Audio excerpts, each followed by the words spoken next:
Bum, ba, ya. Ya da da da da da. Ya da da da da. Ba da da da da. Ba da da da da da da dum. Hello, everyone. Hello. How are we doing? Oh, good lord. There's now a button which says you can insert an ad in a live stream. Goodness gracious me. I won't be doing that. Mainly because that looks like a whole level of control beyond which I can achieve. But, it will. There's going to still be ads in the recorded videos, I think. Because as you all know, that's paying for my history lifestyle, all the ads. Anyway, hello everyone, how are you all doing? So, what was I going to do? Right then, before starting the video, I was going to do two things. One, I was going to say, hello everyone. If you need me, if you happen to be around Chalk Valley or Tankfest over the weekend, i.e. Chalk Valley on Saturday or Tankfest on Sunday, you'll be able to spot me because I'll be wearing this hat and I'll have an orange t-shirt on with the logo. Anything else? In terms of, I'm probably going to be hanging around between the sword fighting and I'm kind of interested in looking at the trench stuff and a few other things. So you'll see me wandering around. I'll also be the guy who may be crying because he's eaten all his boxes of Marmite cheese twists before he even got there. But we'll leave that to one side. And hello, everyone. And before I start, I'm going to do a little bit of unboxing because this has arrived, and these are going to be books which are going to be looked at probably not on Sunday. I said it's going to be a question one, and they've literally arrived today, but they might be discussed. And they've literally just arrived. The reason I'm a couple minutes late, despite messaging you all at about 20 past and all being in place, was because they came to the door. So, let's see, what do we have? We have Bullen's Voyages, The Life of Frank T. Bullen, sailor, whaler, and author. Looks interesting. Naval Battles of the Second World War, Pacific and Far East by Leo Marriott. And Great Naval Battles of the Pacific War, the official Admiralty accounts. Midway, Coral Sea, Java Sea, Guadalcanal, Leyte Gulf, compiled by John Graham.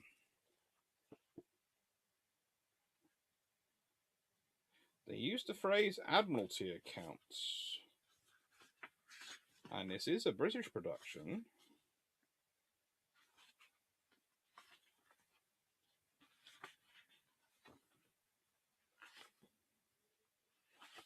Interesting. I wonder if it is. It could be.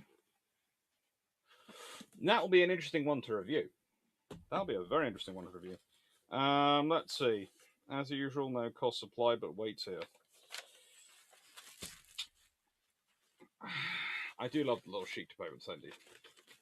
Anyway, that's even more books for my collection.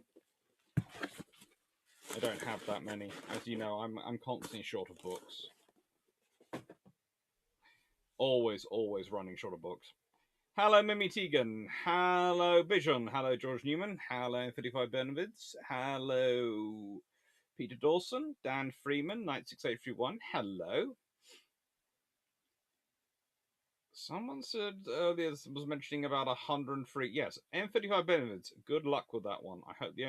Hope it doesn't go wrong. Hope the temperature stays okay. Hello, Graham Highlander. Hello, Albazaski. Hello, Stafford Thompson. Hello, DG40. Hello, Bob Fry. Hello, Roland Cash. Hello, Jess P. Hello, Alistair Shaw. Mimi T. Gonna mention that one. Peter Elfin. Hello. Is there a way to get your logo on baby clothes at all? I will have a conversation with the lovely people at Spreadshirt. I've been meaning to sort of add that. There is supposed to be, I think, some clothes there which are baby line. I'm fairly sure my cousins have got my logo on some of their baby clothes. I don't know how. But I presume it's come from Spreadshirt. I don't think they've taken to buying clothes on Spreadshirt and then taking the logo off. But I will check that out at some point. But there is a link to Spreadshirt down below. And, that's the other advantage if ever I get to 10,000 subscribers. Primary advantage, My mum finally wins the bet with my aunt, which will probably get me some very, very nice beef Wellington made for me. You know, there's a plus or minus in everything in life, and mine is beef Wellington.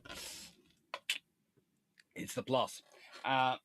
And yeah, the other advantage is that the lovely people at Spreadshirt will put a bar beneath your screen on new videos so people can find all the stuff they easily instead of having to go and click on links and follow it. Angel shot down the name Eugene, so Sebastian Kurt it is. Well, to be fair, considering the number of times ships with that name have been sunk, but actually, you might want to hold off on confirming names until we've gone through to this. These admirals. Oh, great, it's done that. Bum, bum, bum, bum. And it's better. Because today, of course, is why retire admirals in a world war. And there are going to be some absolutely doozy of names here. Now, I have a problem in that there were hundreds of admirals to pick from. I mean, I've got this at the end as an example of all the officers who these are just the admirals, just some of the admirals who served as in the Admiralty 1939 to 1945. Just some of them. Okay? There are a lot of admirals going around. A lot of them. So, by nature, I have had to play a bit of a cutting down game. Now, this is going to be kind of interesting live. It's going to be a very strange long patrol because it'll probably be recorded tomorrow. Because the one I recorded today I didn't like. I haven't gone as far as uploading it. There are actually, I just checked before I went live, and there are technically 3 versions of the Sovereign video uploaded onto the system. One of which has gone live for you all. The other 2 are hidden. They're not hidden that well, because I technically have them just in what's it called? It's when they're unlisted. So technically, if you manage to find, you could possibly find them if you go hunting hard enough. But you shouldn't be able to, theoretically. Theoretically, he says. Theoretically. So, I hope you're all well. I hope you're enjoying life, and I hope you're looking forward to this particular discussion, because I think it's a lot of fun.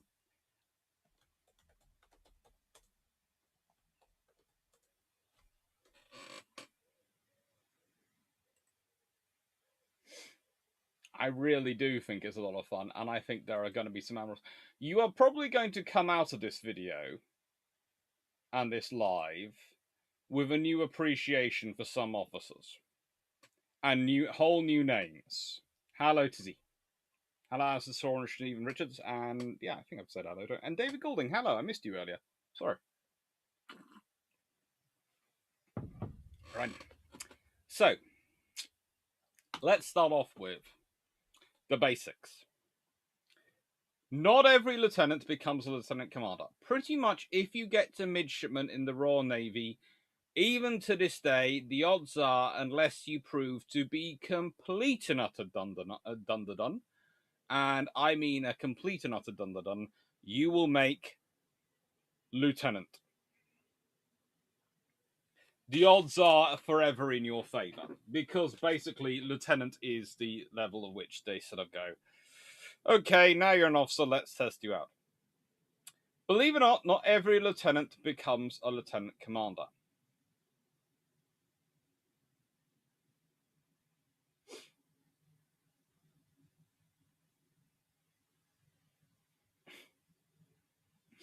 Not every lieutenant becomes lieutenant commander. No. And not every lieutenant commander becomes a commander. Okay, you are probably talking the majority of lieutenants become lieutenant commander at some point in their career. And possibly you're talking the majority of lieutenant commanders become commanders. But commander is certainly one of those ranks, lieutenant commander is certainly one of those ranks where the Royal Navy starts to thin down quite considerably. And then you have the jump from commander to captain. Now, the number of people used, there are traditionally two big retirement points for the Royal Navy where you lose a lot of officers who otherwise seem to be a perfectly good career and perfectly fine, have ever been commander and captain. I've had this discussion with people over the years about what makes an officer move forward. And it's a combination of luck and judgment. And really, the luck comes in, and as in, have they picked particularly useful specialty?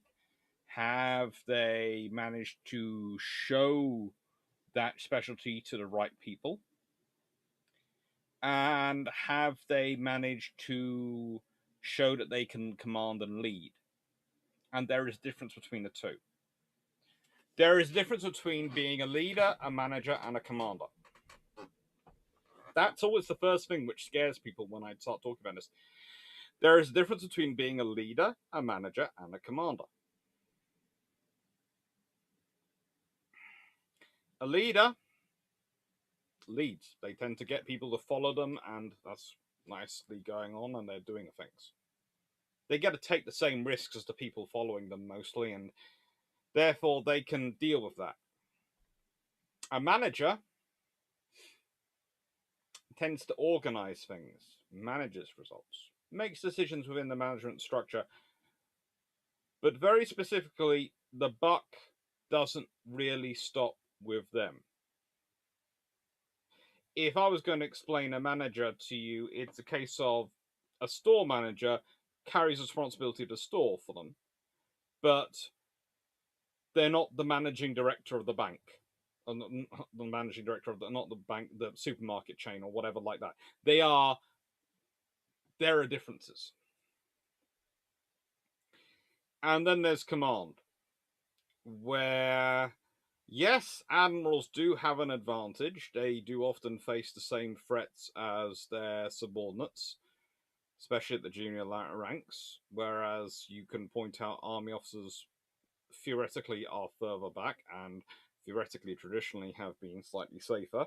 Theoretically and theoretically. Please note I added in those theoreticals before people start ranting below in the comments. I know that is not always the case. That's definitely not the case at the moment if you're a Russian general in Ukraine. And I know that the reality is always different from the theory. But that's the theory.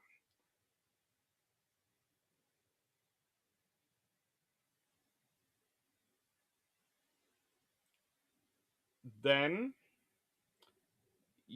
the trouble is the command level doesn't just have that. It also has standing back in the abstract and being able to look through probably all the reports of people dying, sometimes friends, family, and making the decisions.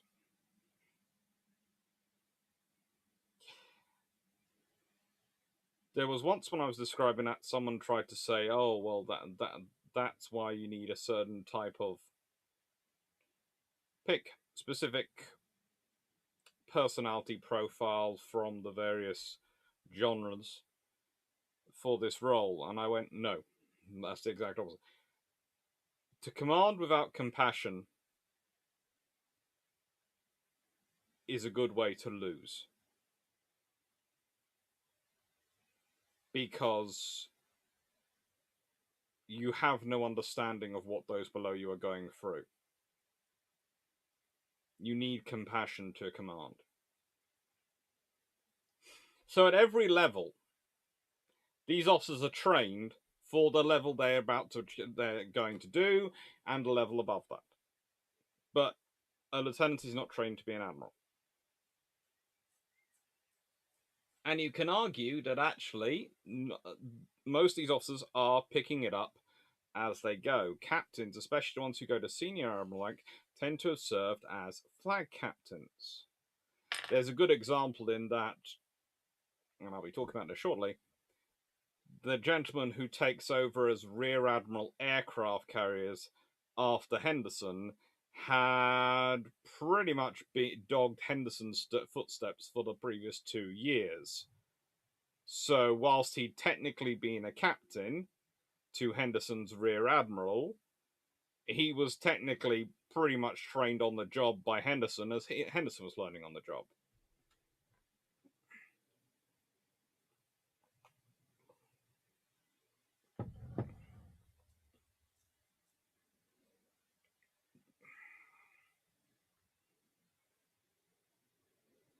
Mm-hmm. So,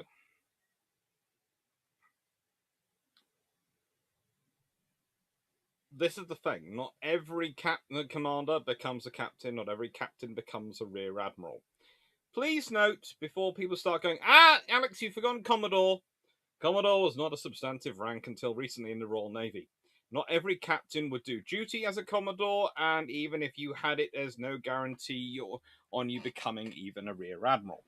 Case in point, and this is a very recent case in point, and I thought it's pertinent, Captain Michael Clarke, RN, was the Commodore Amphibious Task Group in the 1982 Falklands War. Did a great job. Widely praised. Gets medals for it. Considered absolutely exceptional. Retires as a captain later that year, as scheduled, because it was decided that allowing war experience to affect promotions would be unfair to those who hadn't been deployed. That's an actual decision made by an actual admiral in the Royal Navy actually made that decision. That war experience should not affect whether you're promoted or not to admiral, because, if anyone else who'd been deployed in that role would have done just as good a job. So no value placed on the experience. I always have to remind myself I'm not allowed to hunt these people down. Anyway, not every rear admiral becomes a vice admiral, not every vice admiral becomes an admiral, and not every admiral becomes an admiral of the fleet. There are levels, there are rarities. And I'd also added in only Queen Elizabeth II and the late Duke of Edinburgh got to be Lord High Admiral in recent memory, as for many years that post was held in commission by the Lords of the Admiralty in the Admiralty Board.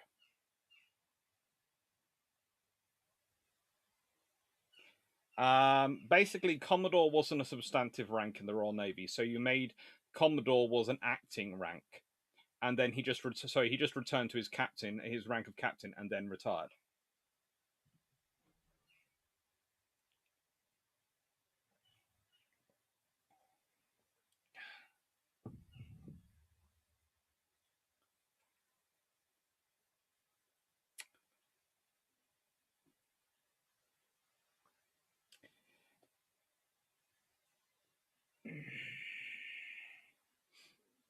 Cool to be a Commodore than a Rear Admiral. Well, hold on to that one, Ambition. Hold on to that. You are going to enjoy some of the stories that are going to be coming up. You are going to enjoy some of the stories that are going to be coming up. So, when I was doing this, I thought I can take a qualitative or a quantitative approach.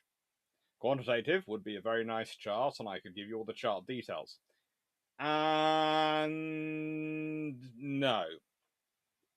I did actually, rather late today, have a second thought, think about it, and think, should I get in touch with Simon Harley and see whether he does have some charts? But I messaged him rather late today, and he hasn't had a chance to respond.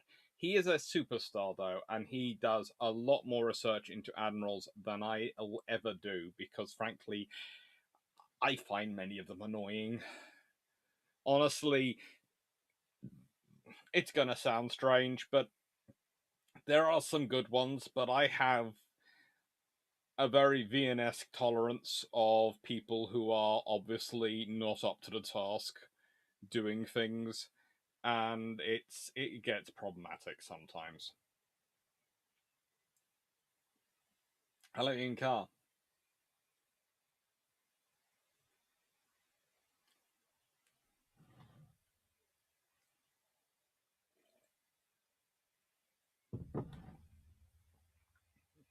the Big Brzezinski. It makes perfect sense, provided you don't see war as a military service primary purpose. Actually, I would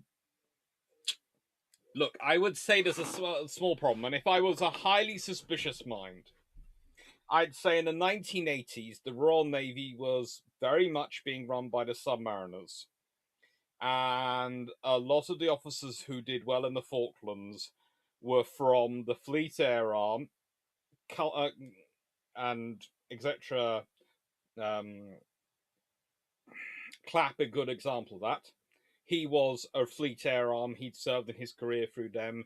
He'd served in the MCAVs and Amphibious Warfare Branch. He was as far as you could get from a submariner as it was possibly to get. And whilst there were some submariners who did really well in the war, Jeremy Larkin, etc., who was his flag captain and chief of staff, and they even hold down the guy who's the carrier battle group commander. They even hold Sandy back. They basically make this blanket decision because it would have mucked up their schedule of promotions of who they were planning on promoting, because they'd have to consider war experience and not the people they thought might end up going into roles. And yeah, it just gets. I would say it's been kind of interesting because over time things have changed in the Navy. It's got far more balanced. I would say there was a sort of period in the 1980s where the submarine service felt it was their time. They'd always felt that they were being short-changed versus first the battleships and then the carriers, and finally the carriers are going, and it's going to be the submarines' turn, and the submarines are going to get the attention and support they need, and they've got the strategic deterrent, and they've got provided the first seal on all these things, and then ouch, the Falklands War comes along.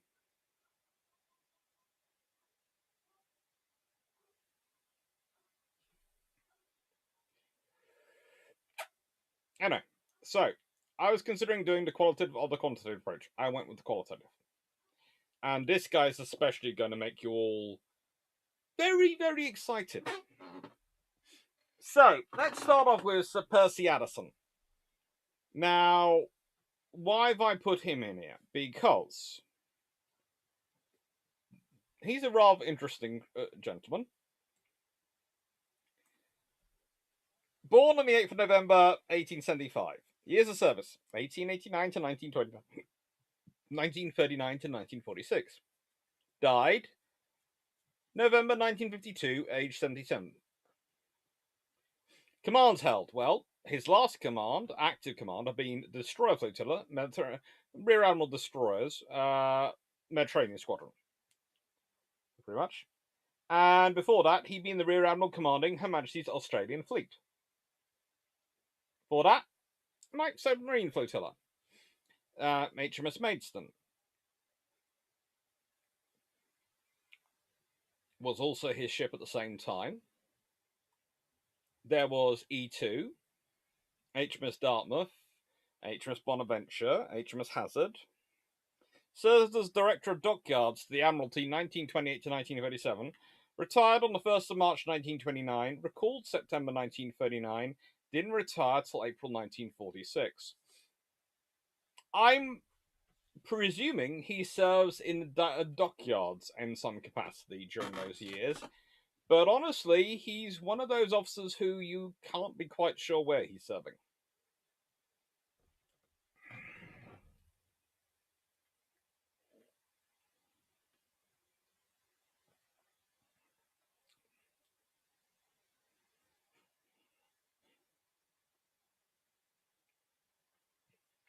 Frank strange thing about the Falklands, apart from the big boom mines on Sheffield, was the lack of command that the fleet had over submarine operations. Well, that's the kind of interesting thing, because how do you command the submarine operations? And you have to remember, the task force commander is back in the UK. That's always the problem. Sandy Woodward, lovely guy, task group commander, carrier battle group. Yes, he's the most senior officer down there till Jeremy Moore turns up, but he's the task group he's the battle group commander of the carrier battle group. Technically, you have a command structure down in the Falklands of Sandy Woodward, carrier battle group, Michael Clapp, Amphibious Task Group, Brigadier Thompson, then Julian Moore, uh, Brigadier Julian Thompson, and then Jeremy Moore as Land Forces Commander. So first of all, it's 3rd Commander Brigade, and then when 5th Brigade shows up, they grows up, and well, good old Jeremy Moore turns up and takes over. And then you have a Rear Admiral and a Major General down there, and you have Michael Clapp sitting as the Commodore in the middle of it going, I'm now being changed to Inshore Forces Command, and I'm technically the two joints who they're all supposed to be the same level as me, the same tasking level as me, but currently they're both outranking me, and they're trying to pull rank on me, and it ain't working because, in the nicest way, they can't. Thank you, Discary.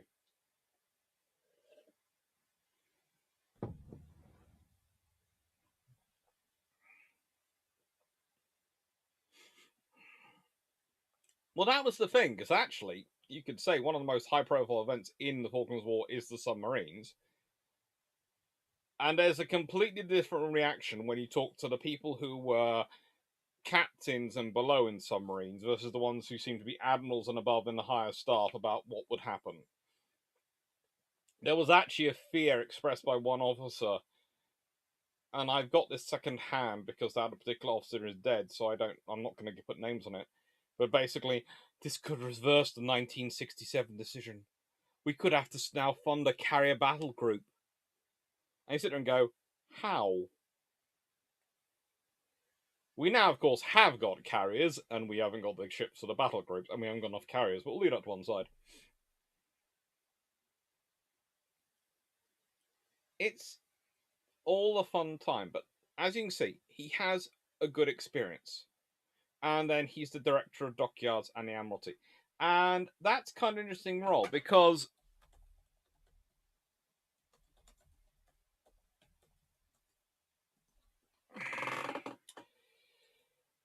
now the director of the dockyards and its department were responsible from 1872 to 1964 for the civil administration of the dockyards, the building of ships, the maintenance repair of ships, and the maintenance supervision of all civil dockyard personnel. Pretty much, they answer to the Third Sea Lord and the Director of Naval Construction. That's who oversees them and checks on them. They are responsible for making sure the dockyards work. Interestingly enough, this officer, Addison, is in charge from 1928 to 1937, so he does 9 years in post. 9 years running the dockyards. His successor, Talbot, serves 1937 to 1946. But as I've mentioned, in 1939 he's recalled to service. And between them, they sort of split the task of running the dockyards and making sure they all work and are running around, making sure they're doing their jobs. You will never hear much about Addison. You will hear even less about Talbot. And you should hear more about him. Honestly, there is a bit of a stuff you can go and find his for Talbot for his life on Maritime Quest, which is quite cool to go and read.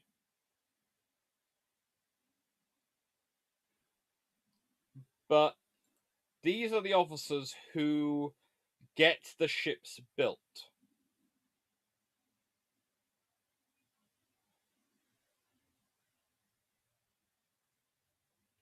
Without them, we wouldn't have the construction going on. They're the officers who are recalled.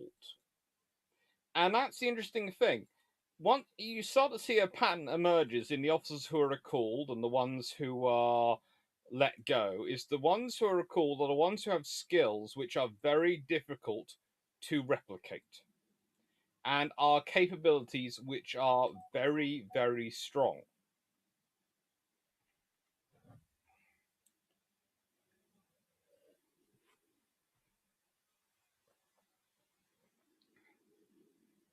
Hi, Jack Ray. And contrast, should the USA have chosen the Type 31 frigate design as basis for its new frigate class?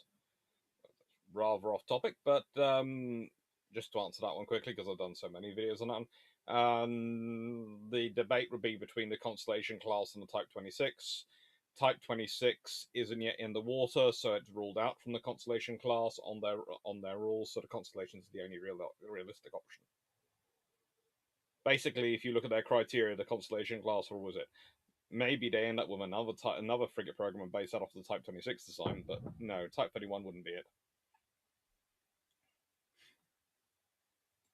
Right. Next officer.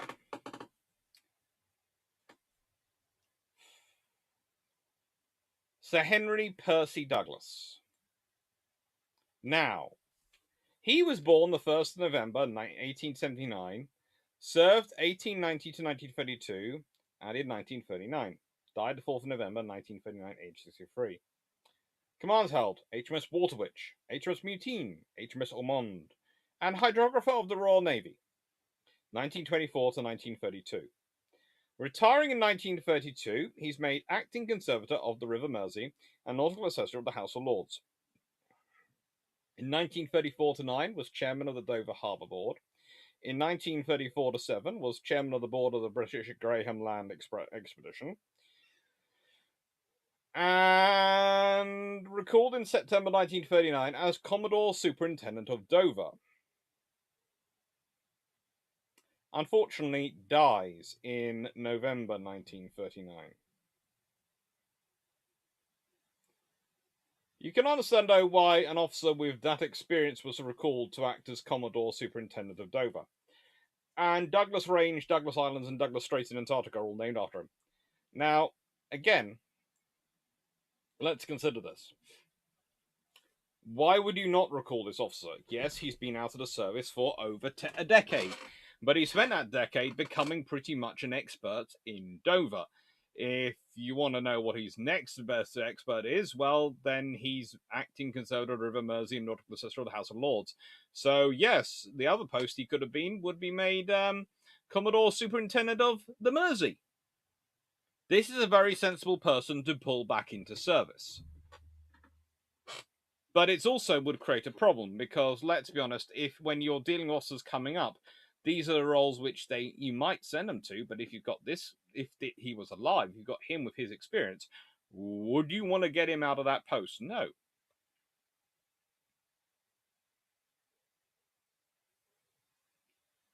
Then, what had Admiral Addison done after retirement between 1929 and 1929? Put his feet up, perhaps run a commercial yard. Well, he's director of the Admiralty 1928 to 1937. Addison is, Dan. So, yeah, he's technically only retired, I'd really call, 1937 to 39, during which time he's serving as a consultant to many yards. This gentleman, as said, chairman of the Dover Board, chairman of the... Yeah.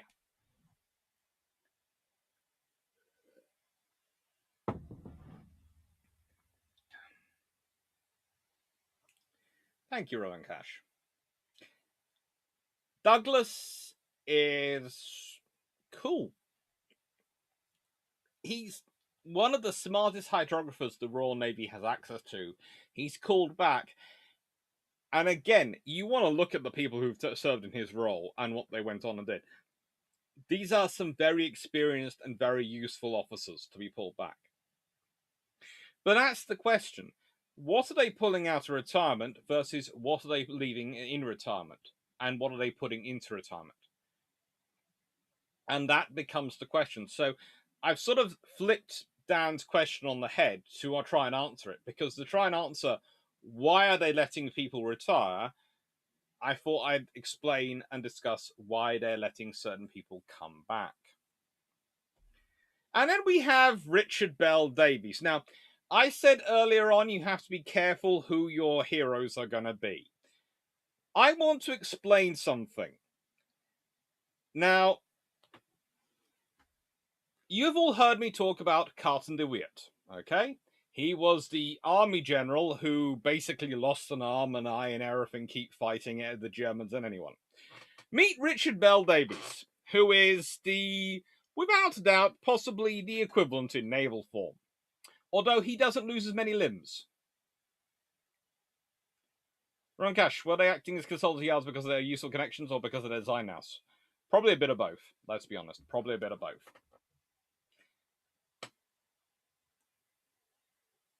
Ian Carr, what was the approximate number of Iron Admirals in posts on shore at the start of World War II? Was the proportion ashore similar to the USN?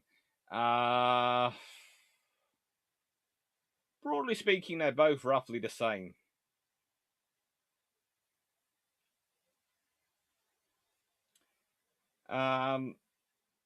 Honestly, the Royal Navy doesn't do much in terms of house cleaning. So here's Bell Davies. Born 19th of May 1886. Years of service 1901 to 1944. Died on 26th of February 1966, age 79. Commands held: HMS Pretoria Castle, HMS Dasher, Rear Admiral Naval Air Stations, HMS Cornwall, HMS London, Number 3 Squadron, Royal Naval Air Service. Okay. You're probably going, hang on, Alex, that sounds a bit weird, but bear with me. DSO citation. For service rendered in the aerial attack on Dunkirk, 23rd of January 1915. These officers have repeatedly attacked the German submarine station Ostend and Zeebrugge, being subjected on each occasion heavy and accurate fire, their machines being frequently hit. In particular, on 23rd of January, they each discharged 8 bombs in an attack upon submarines alongside the mole at Zeebrugge, flying down to close range. At the outset of this flight, Lieutenant Davies was severely wounded by a bullet in the thigh, but nevertheless, he accomplished his task, handling his machine for an hour with great skill in spite of pain and loss of blood. Victoria Cross citation, the first combat search and rescue by aircraft in history. The King has been graciously pleased to approve of the grant of the Victoria Cross to Squadron Commander Richard Bell Davies, DSO RN, and of the Distinguished Service Cross to Flight Sub-Lieutenant Gilbert Formley Smile, RN, in recognition of their behaviour in the following circumstances. On the 19th of November, these two officers carried out an air attack on Ferrigic Junction. Flight Sub-Lieutenant Smiley's machine was received by heavy fire and brought down. The pilot planed down over the station, releasing all his bombs except one, which failed to drop, simultaneously at the station from a very low altitude. Thence he continued his descent into the marsh. On alighting, he saw the one unexploded bomb and set fire to his machine, knowing that the bomb would ensure its destruction. He then proceeded towards Turkish territory. This moment, he perceived Squadron Commander Davies descending, and fearing that he would come down near the burning machine and thus risk destruction from the bomb, Flight Sub-Lieutenant Smiley ran back and from a short distance exploded the bomb by means of a pistol bullet. Squadron Commander Davies descended at a safe distance from the burning machine, took up Sub-Lieutenant Smiley in spite of the near approach of a party of the enemy, and returned to the aerodrome, a feat of airmanship that can seldom have been equalled for skill and gallantry. Okay. Let's consider this officer. Retired a Vice Admiral on the 29th of May 1941, aged 55.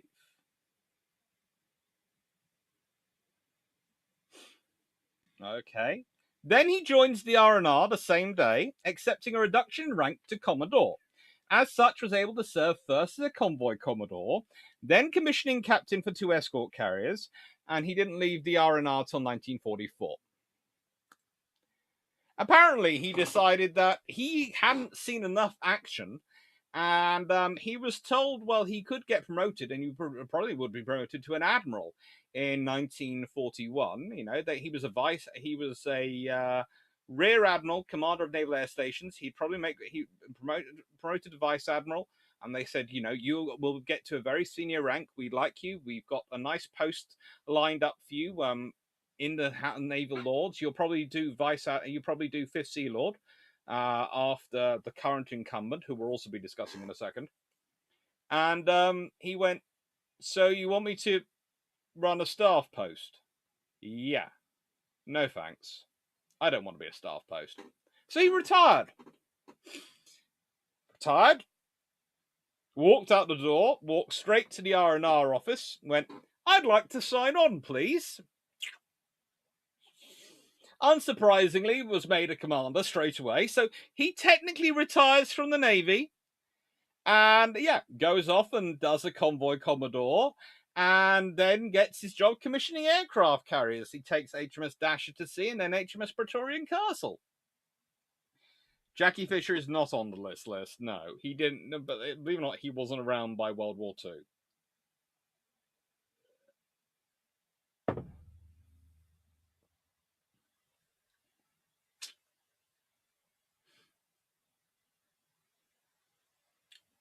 Then you mean you want to put the answer to my question in context? How very dare you? I know, it's so typically me. Sure, Mike. So far, I'm seeing a trend that older but still very capable officers are being brought back to fill important bureaucratic posts that will otherwise be occupied by younger, more dynamic officers. Yeah. There's you always want a retired, high-ranking officer in your company if you're an arms manufacturer. They tend to know who to talk to give your product a consideration of development funds.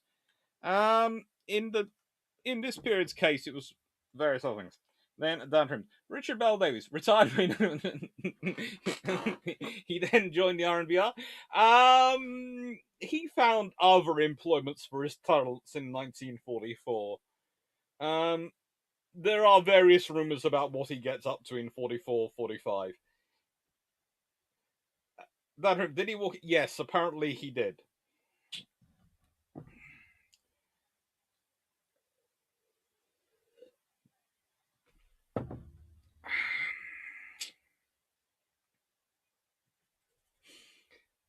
Sure, no, but Jackie's energy doesn't. No. Let's be honest. Who A was going to turn this gentleman down for a permission for a post, and B, yeah, Richard Bell Davies. So, if anyone has any daughters, they suddenly suggest to their wives, let's name Bell. You are basically setting her up with a name, which, if she's named in honor of this gentleman, will probably guarantee hijinks for the rest of your life to deal with. Ian Carr, should the likes of Richard Bell Davies be allowed to retire in wartime? I'm fairly certain he told the naval officer, Admiral Ramsey, Alexander, the admiral in charge of the fleet air arm at the time, what he was going to do. And probably he went, well, if I could do that as well, I would. So go have fun.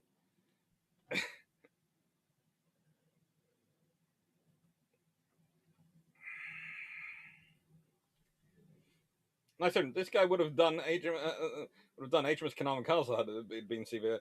He would have done anything.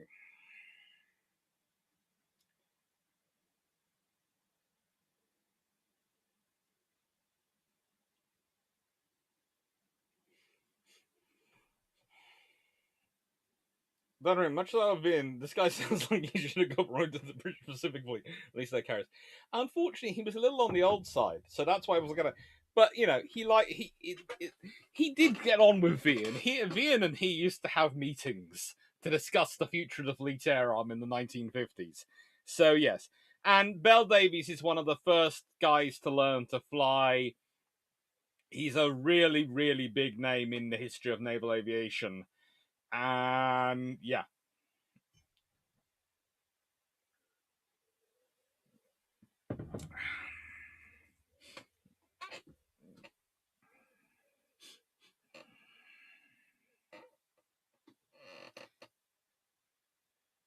Carl Twang. Hello, Carl.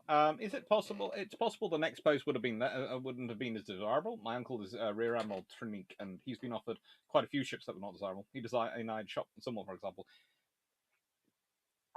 Pretty much as said, the next post would have been a staff post, and this is another thing. Quite a lot of the good ones who retire and go and become convoy commodores.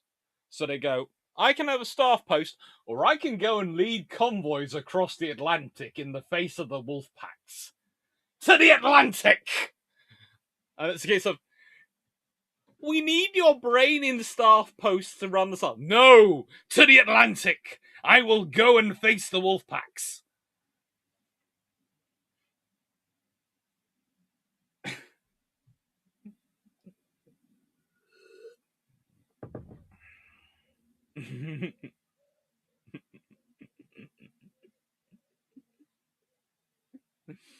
Ugh.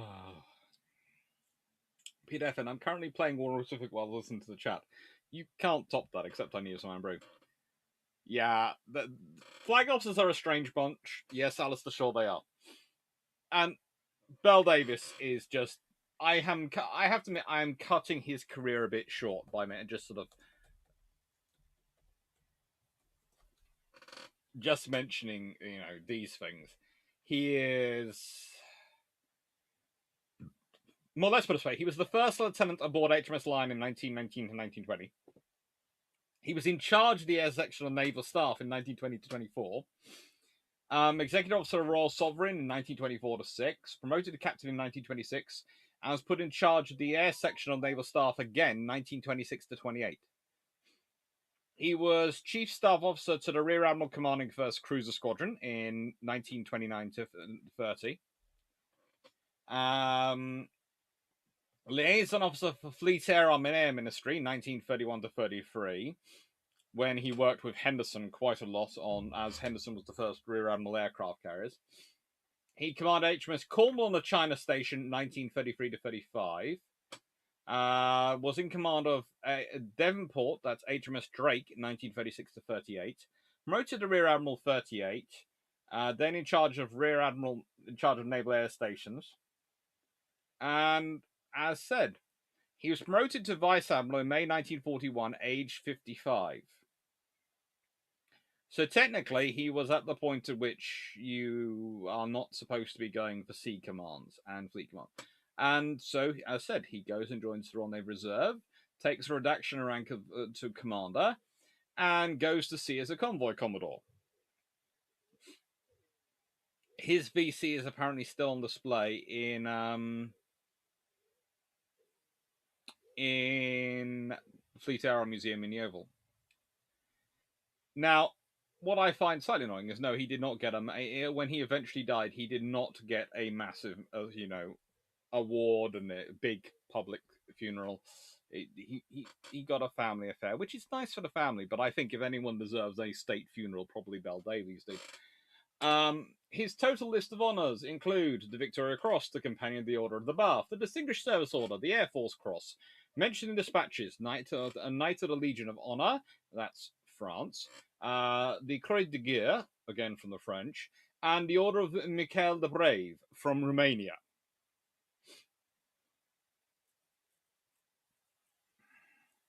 By the way, if anyone wants to look up the aircraft he did got his VC in, it was a Newport 10. Have a look it up. It's not exactly the biggest one in the world, but a very interesting and very successful overall officer. Right, let's answer the questions.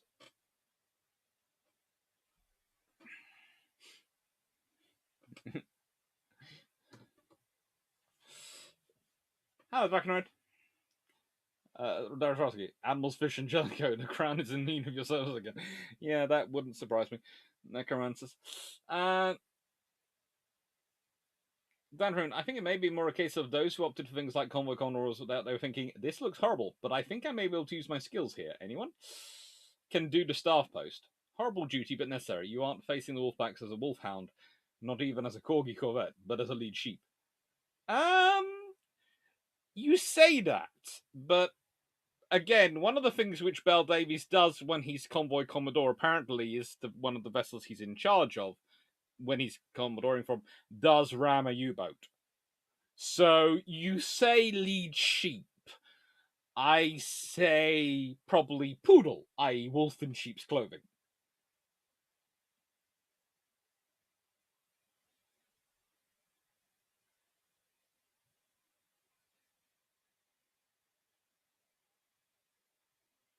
In Calvert, Sunville was allowed to go on until 1944 when he said that's because they couldn't find anyone better than him.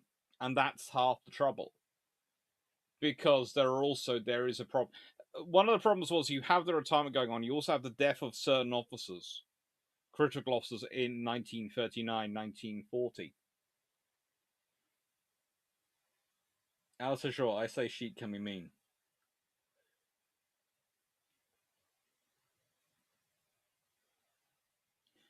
Senator, I swear World War II flag officers are medals from most random countries. Probably.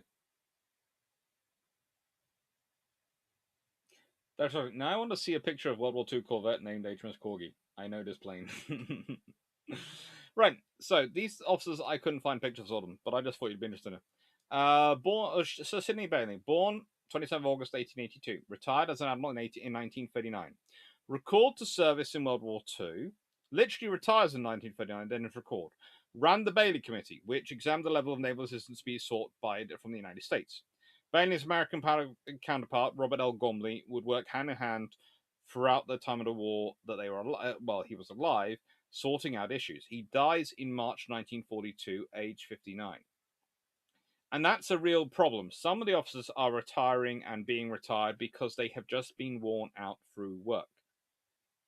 And that is something the Royal Navy has to figure out. You know, it's lost officers through working them to death in the run up to the war, let alone in trying to prepare the Royal Navy for war. Downstream, 1, sheep can be mean. 2, the suspicious mortality rate among senior RN senior officers in late 1950s is concerning. Yep. That's got round of you makes sense for sheep. They enjoy headbutting small annoying things on their territory.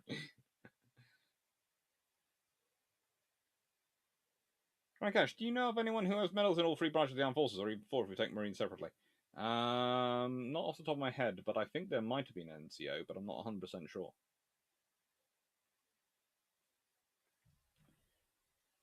More likely Iran. You see, I have a poodle, so. And then Alban Thomas Buckley Curtis. Second in command of the Home Fleet from 1941, led operations in 1942, was Commander-in-Chief American West Indies Station 1942 to 4, and then retires in 1944. And one of the reasons is there's no place for him to go. He's a full admiral. There's only so many places, so many full admirals you actually need.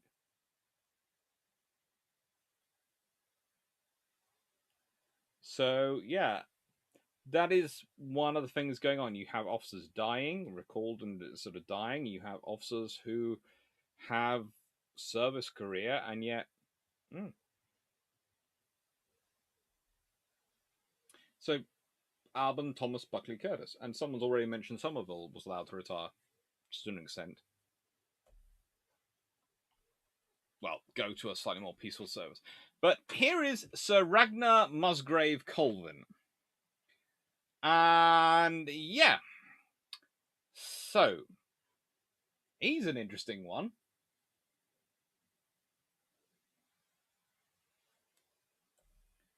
Am I remembering right that Bailey died of cancer to refuse treatment so he could keep up the role? Yes.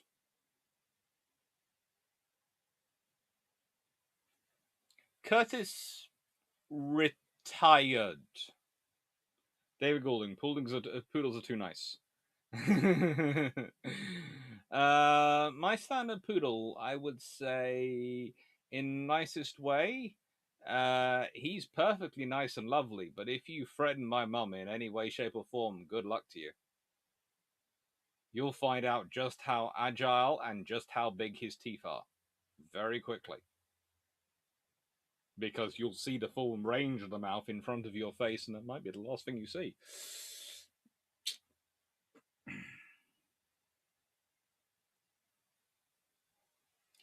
It's almost like some senior officers needed some kind of ritual event so they could demote themselves into being employable again. I don't know. Didn't Somerville go and be chummy with the unchummable Admiral King? Yes, Somerville did manage the impossible and actually made Admiral King like a British person, but, you know, that's Somerville for you. In many ways, he's a special, special soul. Right then. One of these bottles of iron brew has fallen on the floor and been damaged. This one. So, wish me luck.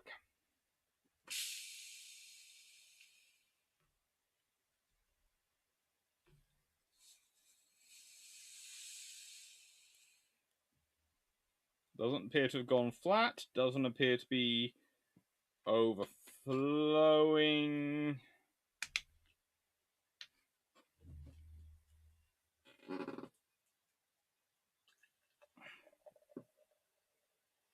Right, poodles are hunting dogs.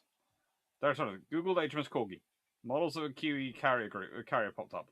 Why am I not surprised? By the way, how many corgis does the Queen have, and do all of them have such displacement? I think she has 3. Shouldn't Lister have spent more time at war at service? Well, that's one of the problems. If we consider Lister and Boyd and a couple of others, this is one of the problems. Belle Davies retires. So it's one of the things that we see some officers suddenly go and they're doing shore command. And you sit there and go, why are you doing that? Surely you should be going off the fleet. Well, you should be. But the trouble is, the people who were expected to be doing the shore commands decided to get themselves decided to retire and go off and become convoy commodores because they didn't want to do the shore commands, and someone still needs to do the actual shore commands.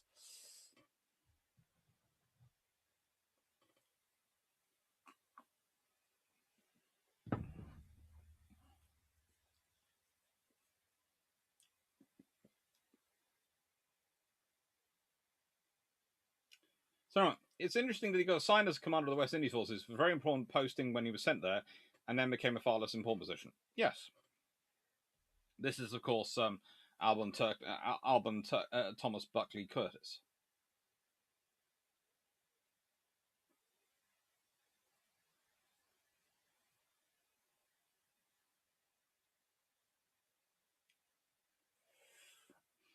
But no, Ragnar Musgrave Colvin. Okay, he technically retires due to failing health, returns to London, and then in London suddenly starts acting as the naval advisor to the Australian High Commission, 1942-4, and fighting the Australian corner in Whitehall tremendously. We need an extra carrier for the third corgi. I have been making that case. So he's born the 7th of May, 1882. Served 1896 to 1944. Dies 22nd of February 1954, age 71. Chief of the Australian Naval Staff, 1937 to 41. And one of the interesting things is when you start to look up what his children have done, and this is a family which is so cool.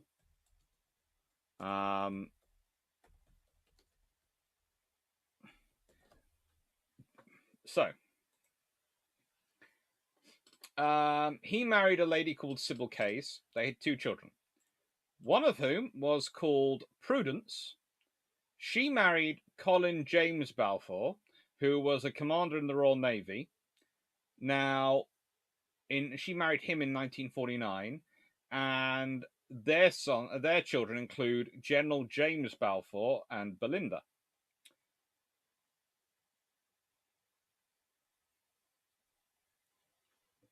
He also served as president of the Royal Navy College in Greenwich. I have put that there, but I forgot to mention the fact he was president. His son, though, was John Horace Ragnar Colvin, who is, of course, a famous diplomat, sailor, intelligence officer, and banker, and also military historian. Yep. If you haven't read Decisive Battles, that was published in 2003 by John Colvin, you have missed out on a very, very good book. At which point I'd normally produce my copy of this book and go, this is a good one to read. Unfortunately, my copy of that book is currently with a colleague from the Lawton Unit of Naval History. You know who you are. I'd like it back, please. You've had it for 4 months. Anyway, so that's Decisive Battles, over 20 key naval and military history encounters from 480 BC to 1943. He also wrote a very interesting book about Vo-Nguyen-Giep, the volcano under the snow. Really mispronounced that name. And Twice Around the World, some memoirs of the diplomatic life in North Vietnam and Outer Mongolia is definitely worth a read. Of course, John Colvin himself also had a son, Mark Colvin, who is currently an Australian journalist of some note. Used to be presenter of The World Today.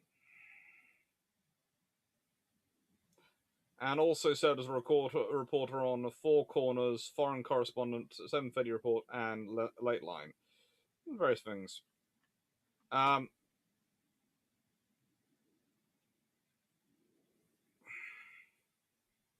so,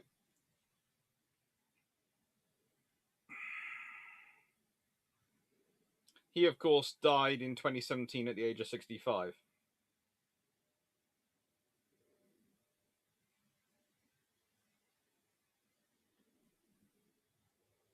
So that's quite an interesting family. And again, what does he do? Technically, he's retired.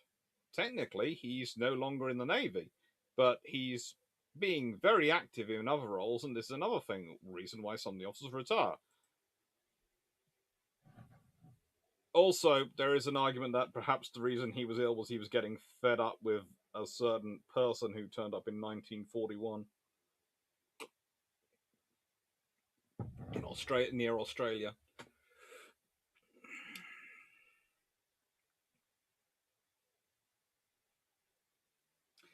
Oh my gosh, are these names just going to get better and better further we go on? There is a seriously cool name at the end.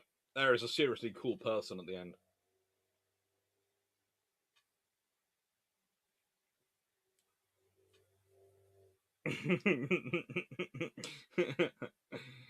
uh, Inca, does First Sea Lord Pound bear some responsibility for like leadership and how Sea Lords are handled and employed? Not really. He did his best, but in a nicest way. There is a phrase which was once used by another First Sea Lord to describe trying to organize admirals in the Royal Navy in terms of their career. At sea, I can give them orders. Ashore, I do not have enough horses or whips.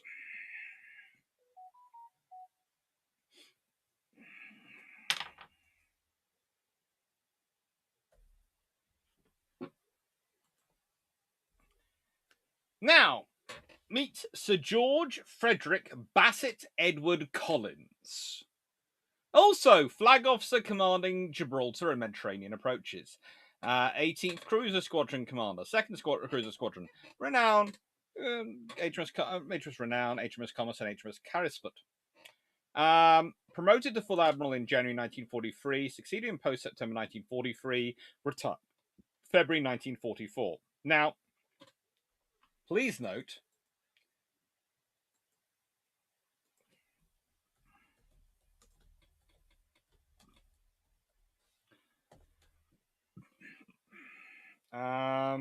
Gibraltar.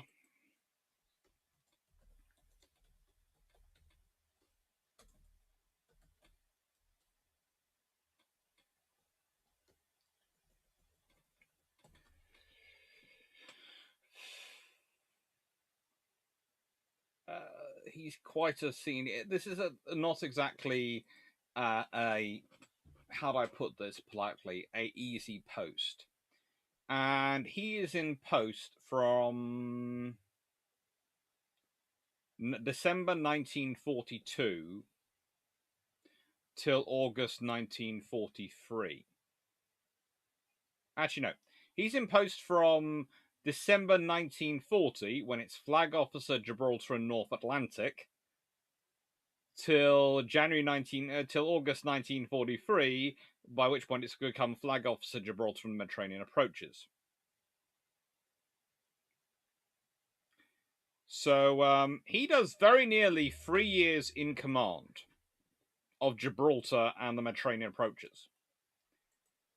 If anyone is holding his retirement in 1944 against him and saying he hasn't done enough, then frankly, go back and try and do it yourself. He's born in 1883. He dies in 1958.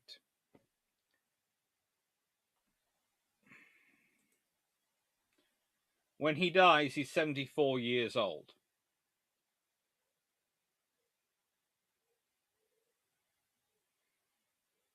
In which case, he's serving till he's 60.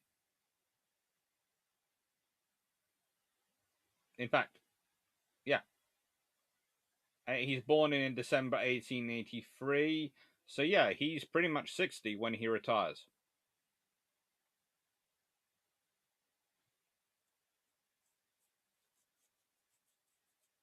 He's a good son of Cornwall though, because he's born in Bodmin and he dies in Oswego. So yeah, you're not going to get this Cornishman out of the fight. His awards include Knight Commander of the Order of the Bath, Knight Commander of the Royal Victorian Order, Mentioned Dispatches, Commander of the Legion of Merit, that's of course from the USA, and Order of Polonia Restituta, 4th class, from Poland. And his brother was Major General Charles Edward Collins, who was a British Indian Army officer.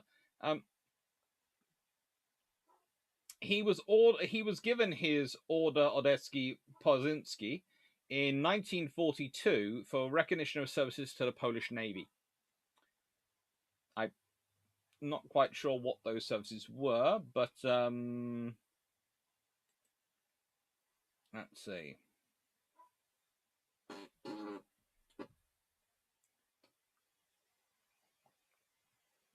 He doesn't list, but he does get permission. List why, but he does get specific permission from the Polish from the king to wear it, and he's the highest admiral other than Admiral Pound to get the honor. He gets fourth class. Pound gets first class. A whole load of rear admirals get third class. No one seems to get a second class.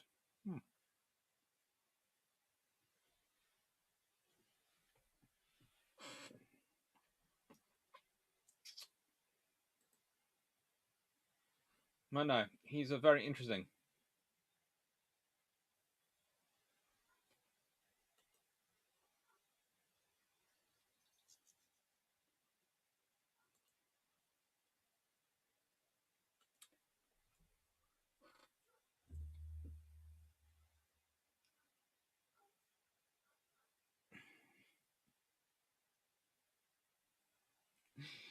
That is a big resonance. I think every word in that name has its own pension. Possibly.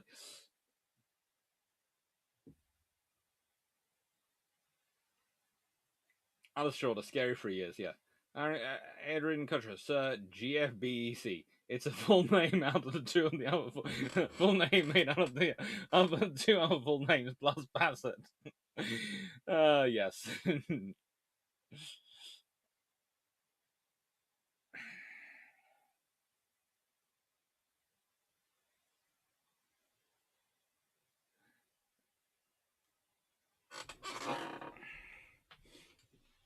Douglas, hello. Hi, Douglas. Would you do a future video on Johnny Walker and his submarine hunter killer groups? Yeah. I'm actually I have been looking at the submarine service and submarine hunting and the sloops involved for a few things because the Black Swan sloops are pretty darn cool. And some U-class subs. There's all sorts of things that this guy does in World War II. But yeah, he runs Gibraltar for 3 years. And the hard 3 years. And yeah, he retires at the end of it. And in most way, after he's run Gibraltar for 3 years, A, if you give him another post, you're basically killing the man. B, what's going to be the same? What post can you give him that's going to be the same level of driving force?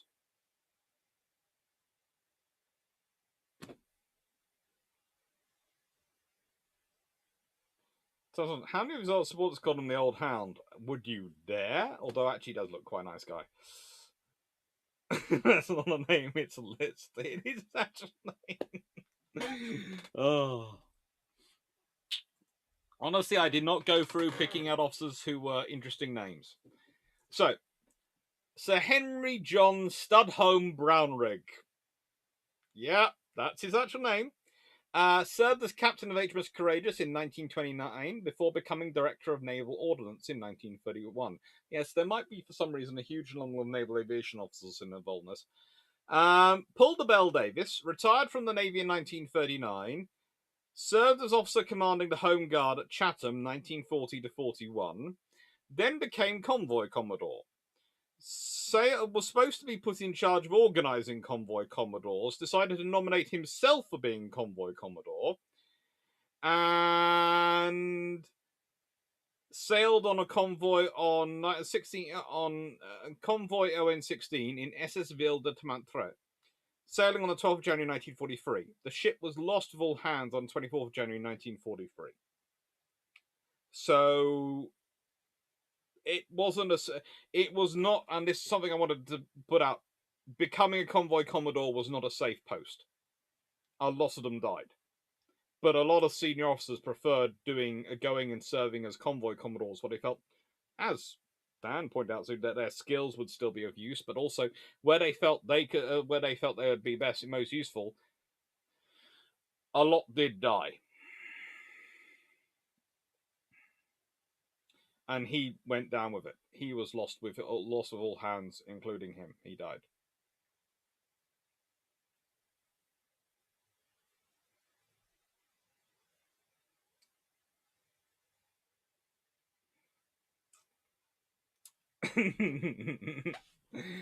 Right, Hector George Boys, also another cool one. In 1915, the then Lieutenant Commander Boys took command of the gunboat HMS Thistle in the East African campaign. In the subsequent fighting, he was mentioned in dispatches 7 times, earned the Order of St. Michael and St. George, and the Portuguese Order of Aviz. In 1919, marries a half Norwegian, half Danish lady, Elna Bilde Falson, and they seem to have a fairly good relationship as far as I can discern. They seem to be very happy together. When he was 38 and she was 20.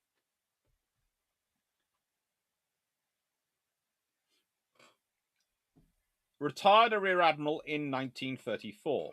Immediately made a captain under a temporary appointment as naval attaché in Oslo, where it seems he gets up to some interesting tricks, and he is critical in producing what became known as the Oslo Report, which is one of the most spectacular intelligence discoveries ever made. For those who do not know about the Oslo Report, I think you will enjoy hearing about this. So, basically, a German mathematician and physicist named Hans von Neumayer, on the 1st and 2nd of November 1939, during a business trip to Oslo, described several German weapons, some service and others being developed. He sent the report anonymously in the form of 2 letters to the British Embassy in Oslo, where they are passed into MI6. Now, actually, they're not just passed to MI6, they're also passed to Naval Intelligence. And it's Captain Hector Boys who receives the anonymous letter, offering him a secret report on the latest German technical developments. To receive the report, he was to arrange for the usual announcement of the BBC World Service's German language broadcast to be changed to, "Hello, here is London." He immediately got it changed. And this resulted in delivery of a parcel a week later, which contained a typewritten document and a type of vacuum tube, a sensor for a proximity fuse for shells and bombs. It's revealed in 1947, and it's the Oslo Report, but Boys basically appreciated it. He passed along to MI6 along with the original. He also sent it to made sure it got to Naval Intelligence, and it was a critical contribution.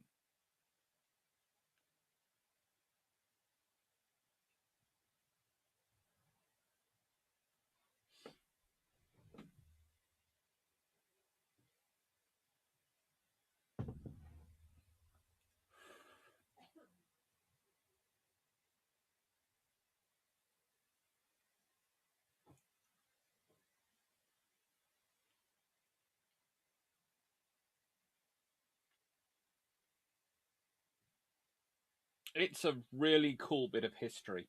And I know I'm going silent here, but every time I read up the Oslo Report and my notes on the Oslo Report, I think I have got to do a video on this at some point.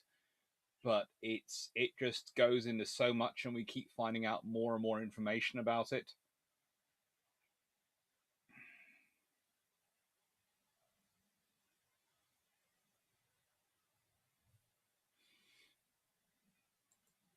And of course, King's College London has its own sort of special connection to the story. It's just cool. Okay. And then after this, he's sent to continue his attaché role in Tokyo, where he's critical in finding out information about what's going on in vis-a-vis battleships, carrier battle groups, and other things, and managed to quite a lot of the critical information the British have about Japan magically appears during his tenure as naval attaché. And then after that, um,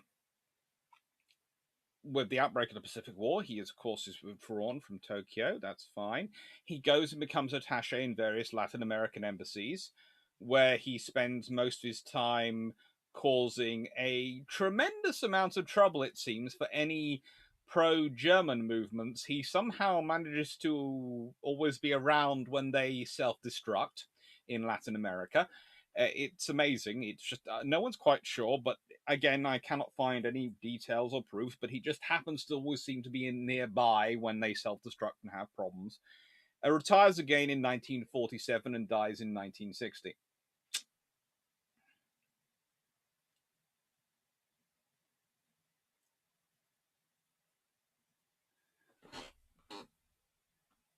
The ON route is out to America. I think he was on the way to New York, if I remember correctly. ON convoys. Yeah, they're the North Atlantic trade convoys. Outbound to North America, hence ON.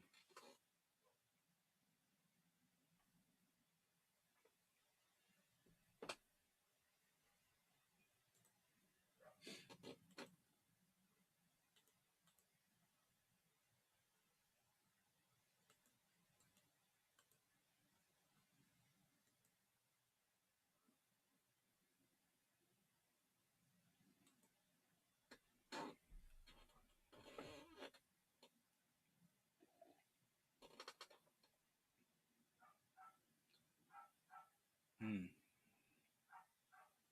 Entering chorus. When Naval was cleared, the battle Atlantic swung hard to the Allies' side, so I can see why, especially after more and more U-boats pens became abandoned. There are interesting things going on.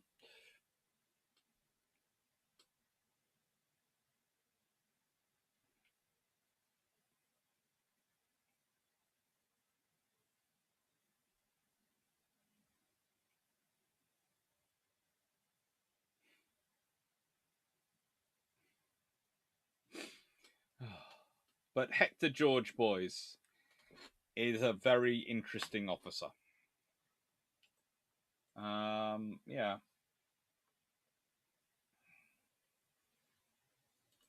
And he's there at the beginning, as said. And there is, if you consider, please note, he met his wife in Archangel.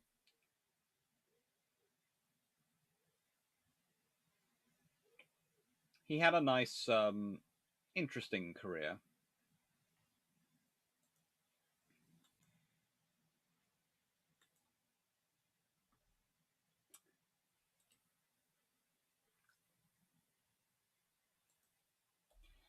He wasn't involved in the Graf Spee affair because he was in Tokyo at the time. So he was in Oslo, and then after Oslo, he's sent to Tokyo. So he has more of involvement in the Asuma Maru affair. He has a lot of involvement in the Asuma Maru affair, I think, and he has involvement in various other things like that. Damn, Hector George voice sounds a bit more James Bond than James Bond.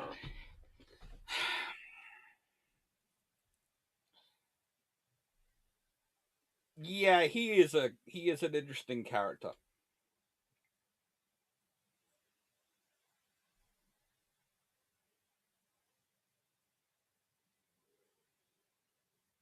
Does a squire have snob value? No.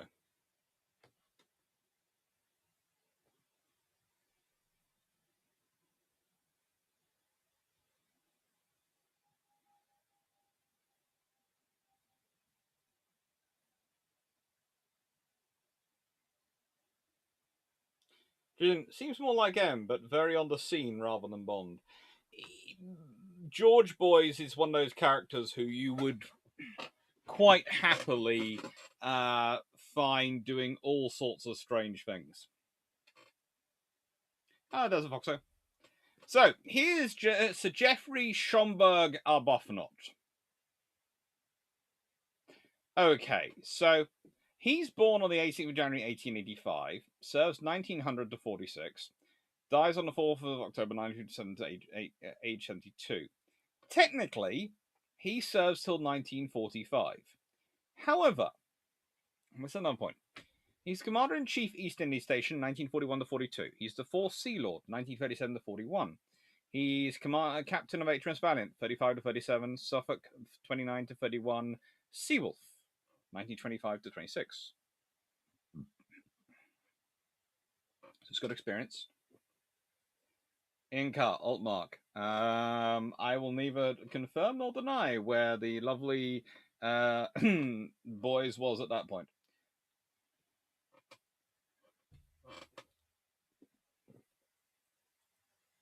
Anyway. However, he's made chairman of the Honours and Awards Committee 1942 to 45, which is an important post, but it is kind of a retirement, let's be honest. And it was sort of something I was sort of looking at going, why is this officer here? Why has he been put into this role?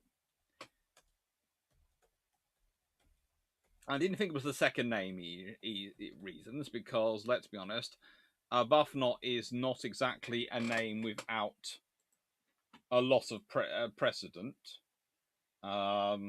He was the son of Rear Admiral Charles Ramsay Arbuthnot and Emily Caroline Schomburg, his mum. So it's his mum's name, basically.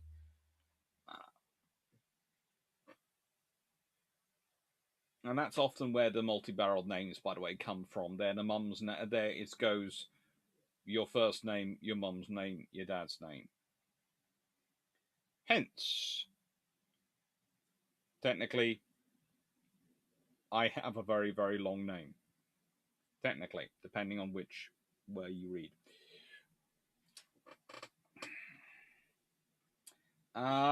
He joined in the Royal Navy in 1900. He was mentioned in dispatches and awarded a DSO in 1919. He is appointed naval member of the Ordnance Committee at Woolwich in 1927, given command of Suffolk in 1929, as mentioned. He had command of destroyer flotillas in the Home Fleet in 1934, had been director of training and staff duties in 1933, and was made naval aide-de-camp to George VI in 1936. He was 4th Sea Lord and Chief of Supplies and Transport in 1937. And then, of course, he's Commander-in-Chief East India Station, which is not exactly an important post, 1941 to 42. Now, as we know, that's a sort of interesting role to have.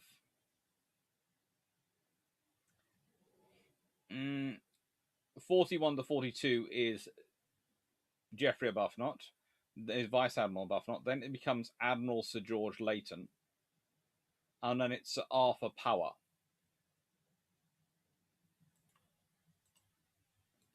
Yes, there is a gentleman called Admiral Sir Arthur John Power in the Royal Navy during World War II, and he is, of course, the commander of HMS Ark Royal at the beginning of World War II. So if you want to look up an officer with another cool name, look up Sir Arthur John Power. But he doesn't retire during the war. Arbuthnot does. Because, in the nicest way, chairman of the House Honours and Awards Committee is not what I would consider an active role. It's an important role. It needs to be done. But it's not really an active one, is it? But I suppose by not letting him go, he's also unavailable. He's a fairly decent officer. If you do suddenly have officers die on you, you have him still technically active service, so you can send him off to post.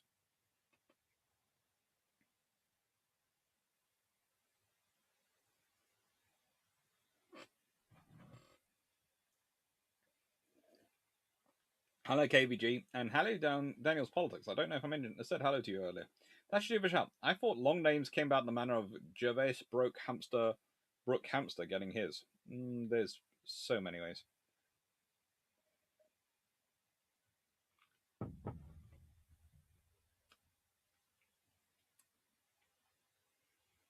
This folks, why do so many RN officer names sound like 40k Orc Admirals? That could be quite cool.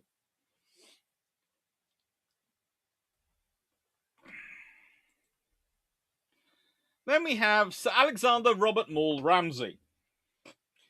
Yes, this is the gentleman who Davies goes to ask to let him out the Navy.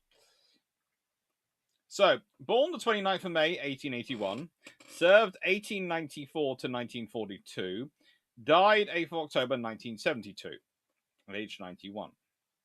Commands held: 5th Sea Lord and Chief of Naval Air Services in 1938 to 9. Commander-in-Chief, East Indies Station, 1936 to 8. Rear Admiral Aircraft Carriers, 33 to 6. And, of course, had served as HMS Furious' captain. Prior to that, yes, this is the guy who is second commander, the second ever commander, the second ever Rear Admiral Aircraft Carriers, the guy who takes over after Henderson and one of Henderson's pals. Matt Ladley, how bad would it have been for the United Kingdom if Spain invaded Gibraltar in 1940?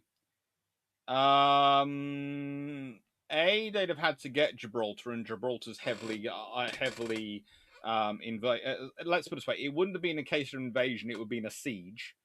If they'd attacked Gibraltar in 1940, it would not have been good for Spain. It would have been really not for good for Spain after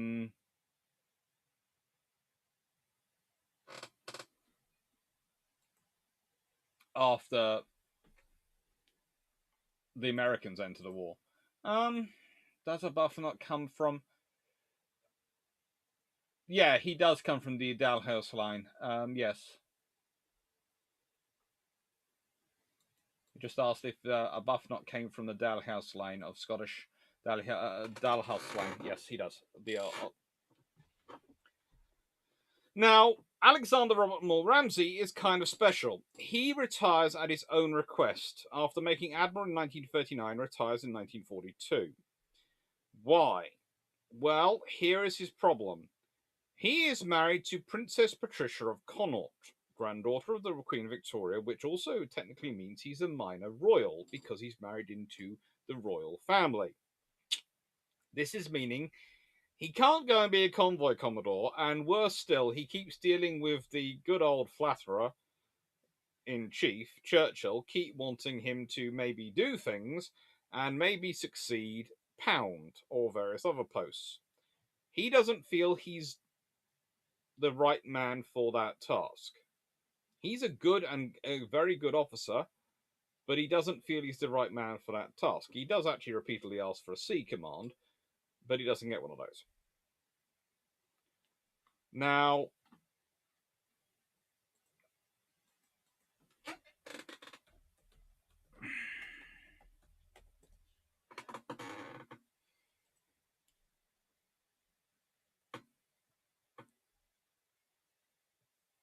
he did serve as Commander-in-Chief, as mentioned here, East Indies Station, 1936 to 38.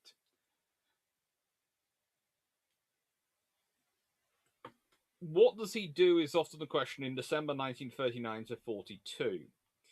He's basically acting as an advisor on naval aviation and development of naval air power in the Royal Navy.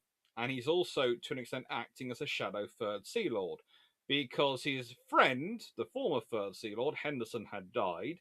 And the guy who takes over the post, Fraser, hasn't had that much experience in the role. By the way, just to show how strong his royal connections are, he is buried at Frogmore, which is the royal burial ground.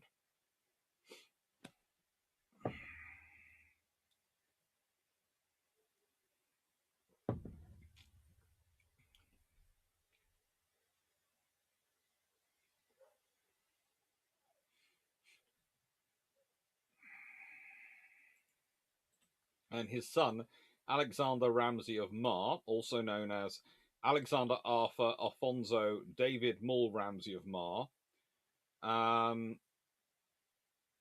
was their only child, and well, he has a pretty darn interesting career as well. He gets to a captain in the army, I think. Yeah.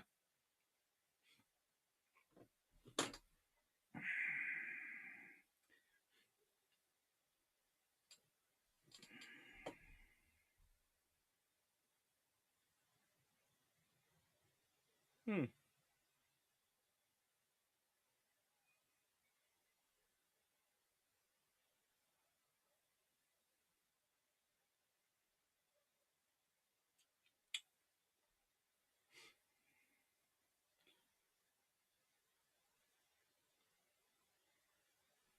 Hmm. Yeah. Sorry, I always do an extra check on. Sometimes I'm reading questions, so that's why. If you ever wonder why I'm silent for a second, sometimes I'm just trying to read a question and try and make sense of it in the chat.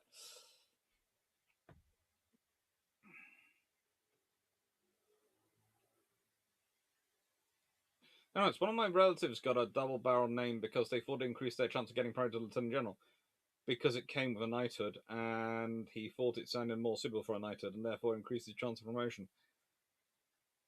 That's an interesting idea. Daniel Potts was 5th SL ex officio chief naval air service, pretty much.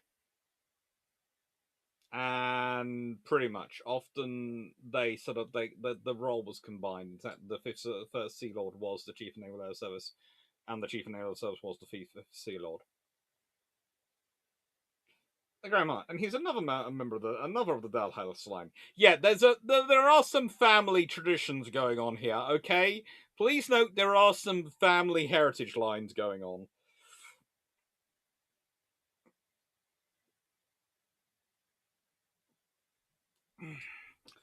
That should this have sent this Ramsey to US snap up naval aviation resources and possibly clash with Admiral King?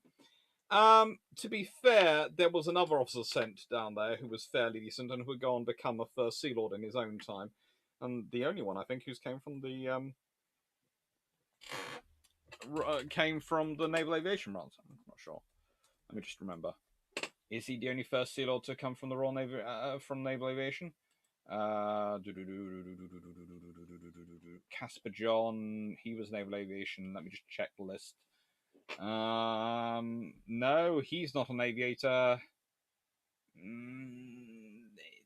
Charles Lamb was an aviator, so I suppose we can consider. Well, he was a carrier commander. Casper John was actually an aviator. Luca was the submariner. Begg was a gunnery officer. Michael Lafayette. So, yeah,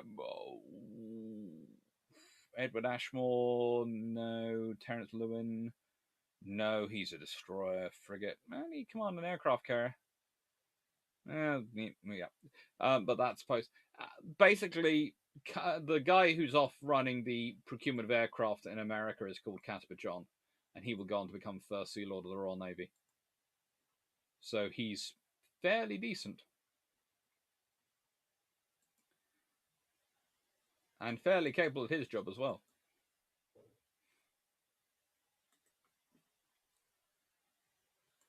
So, nice. So, what role did this Ramsey have in Furious? He was the captain.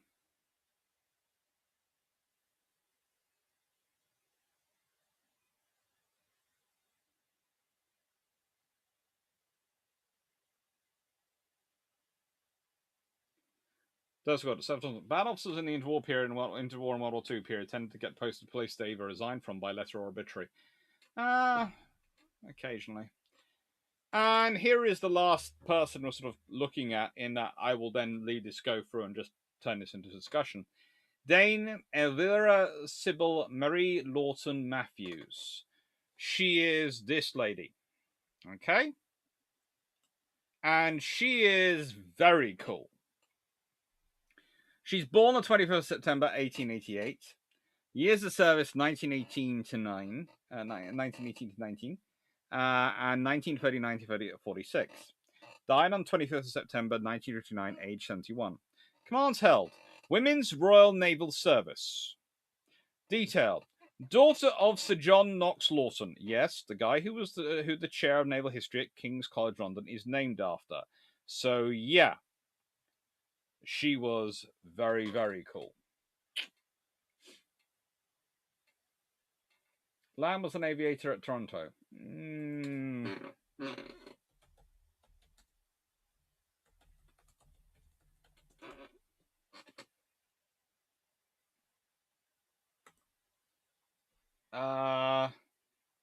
I think you've. Let's see. Was it that? No, you've got a different. It's a different Lamb. You're thinking about because this is the Sir Charles Lamb, who's the goes on to become First Sea Lord. He was Let's see. He was given command of the cruiser HMS Dunedin in 1939. Yeah, he is nowhere near the sort of the near Toronto. That's a different Lamb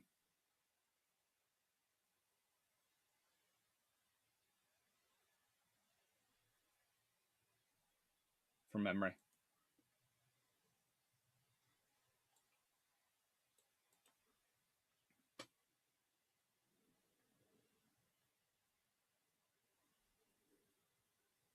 Yeah, he commanded an aircraft carrier in World War II, but he commanded Illustrious. He was not the guy flying off Illustrious at Toronto.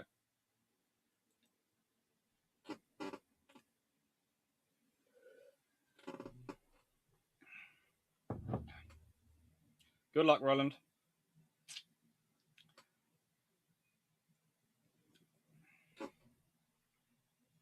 Anyway, what else did this lady do? She was the Girl Guide Commissioner, Skipper of the Sea Rangers, Chairman St John's Social and Political Alliance, 1932 to 39, Chairman Domestic Coal Consumers Council, 1947 to 50, President National Smoke Abatement Society, in 49 to 51, Member of the South Eastern Gas Board, 1949 to 59, Advisor on the Women's Affairs to the Gas Council, Life President of the Association of Wrens, President St John's International Social and Political Alliance, Chair of the Status of Women's Committee, St John's Social and Political Alliance, President Mermaid Swimming Club, Member Council Girl Guides Association, President British Federation of Business and Professional Women.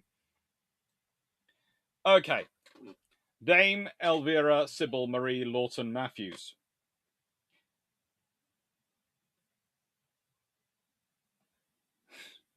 She is powerful and one of the few people who could scare politicians no matter what side of the aisle they came from.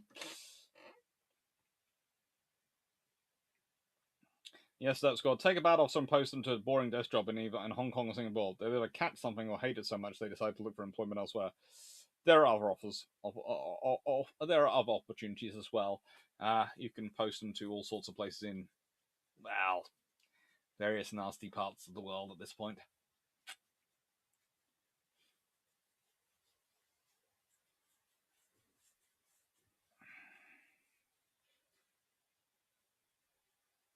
Also, there is, I would say, on the family name things, you do find not all the sons do well in the service. Not all they. It's a continuation of the patronage system as you've had some running in the Royal Navy since Napoleonic Wars and arguably before then. In that, if you're good at your job, you get promoted. If you're not good at your job, no, you don't. No matter what your name is. If you're good at your job, and you have the right name, you probably get contact with people which can ease your promotion or at least help you find the best postings for your skill set. If you're not good at your job, no matter amount of connections will help it. Actually, remember Cunningham for his raid on Toronto and Vice Admiral Hon for getting the worst luck in the world. I think lots of people don't know anything and know about any of the people you mentioned tonight. No. This is a very important person because if you think about it, under her admin are all the people who get employed around the world for the Wrens, but also the people who go and staff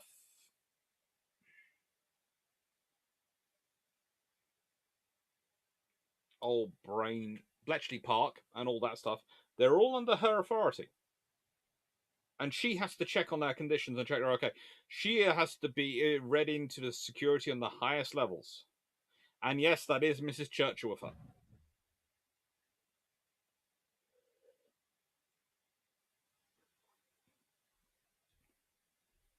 Do you know, for impoverished naval historians, aside from a zillion other naval books that are free to download or borrow, the Internet Archive has several editions of Jane's fighting ships for free download. Cool. Go I just cool. That's cruel. Oh.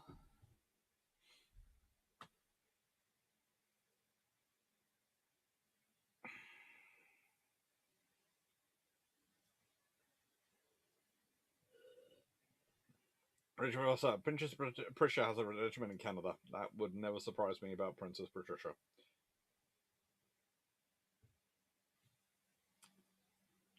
Then pause. Off topic, but did you see that the Defense Secretary of State heard the bilge pumps and realized ammo is consumable?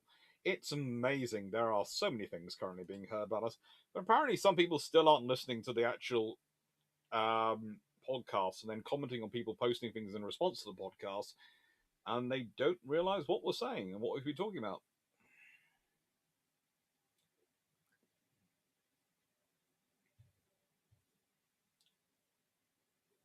Oh, Dirt Squad. No, it's not the ladies of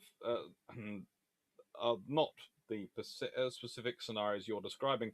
No, it's more a case of you take them out to dinner in a disreputable restaurant and you strangely don't eat anything. That's far more effective than any and far quicker than anything else you're considering. Or take them gambling. They'll be running away from their debts to get away from there shortly.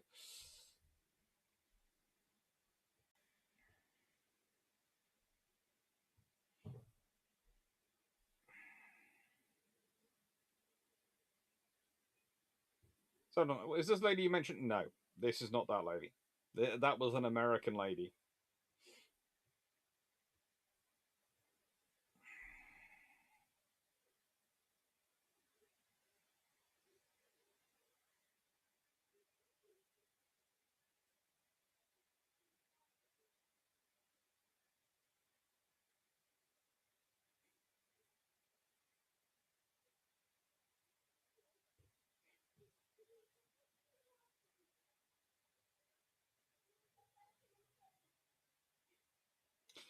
Stan Freeman, I still like the quote for Souls and Amos. If not, duffers won't drown.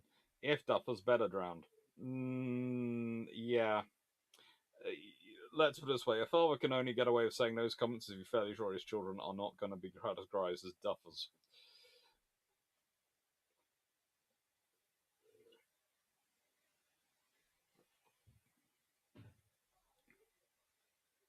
Game on. Hey, the Scots and the Senators are really appearing tonight. Even Mrs. C was from Z. So, here is the sort of the rough overview of why these officers get recalled back because of their skills and their sets. And one of the interesting things about this lady is, well, no, she just has such a career. I mean, seriously. Um, Dame.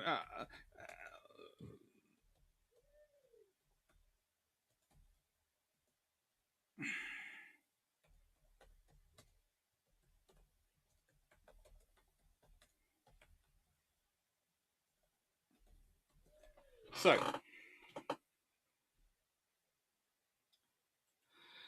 there are many different selections of her wandering around. There are lots and lots of portraits of her around.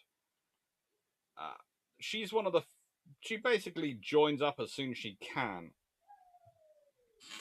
She's born in September 1888 to Sir John Knox Norton and his wife Maria Joseph de Alberti, who was of course Spanish.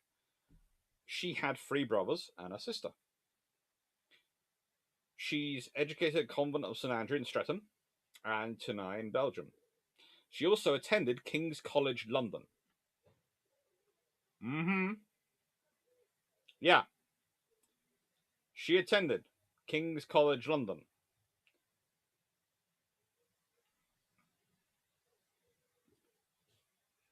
please note, and this is one of the things which is worth. If you want a very good book to look up, there is a book called Blue Tapestry, which was published by Hollis and Carter in London in 1948. It's her autobiography.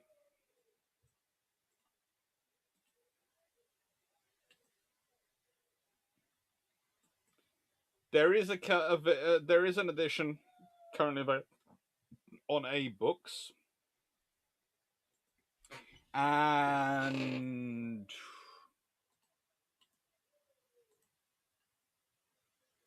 let's see, is there anyone on?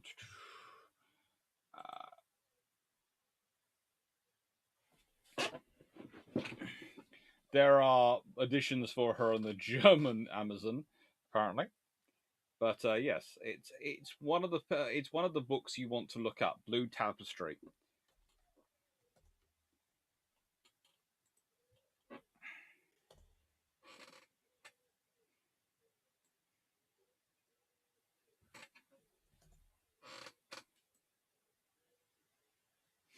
And it's worthwhile reading. It is really is.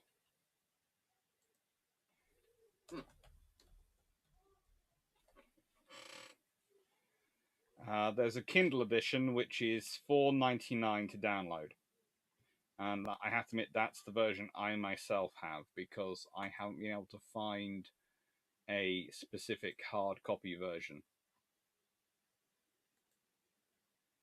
But I'm hunting one, and I will get it because it's published in 1948 and it's worthwhile reading.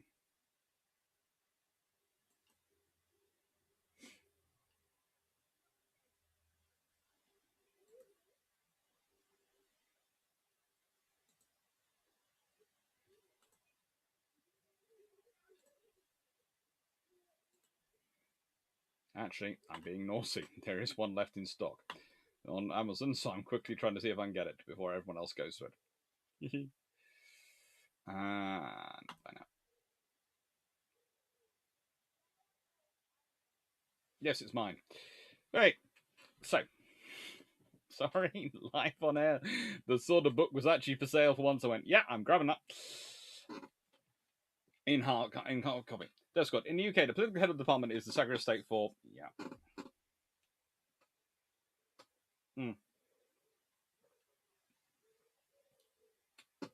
Johnson, wait, Bill Trump's getting Twitter attention? It always gets weird. It gets some attention sometimes. Go Lander. Sorry, I'm waiting late. Hello, Go Lander. That's good.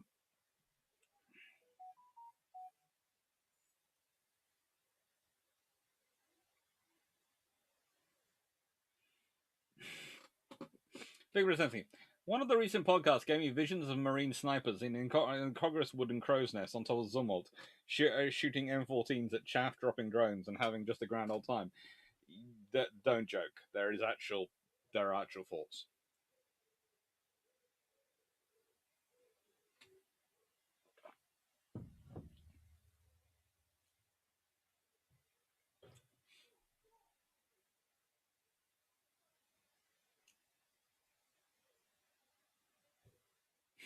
Damn him. As me, Dr. Clarke, Drac, and John Bull demonstrate on Sackville, a single 2-pounder pom-pom works quite well against drones.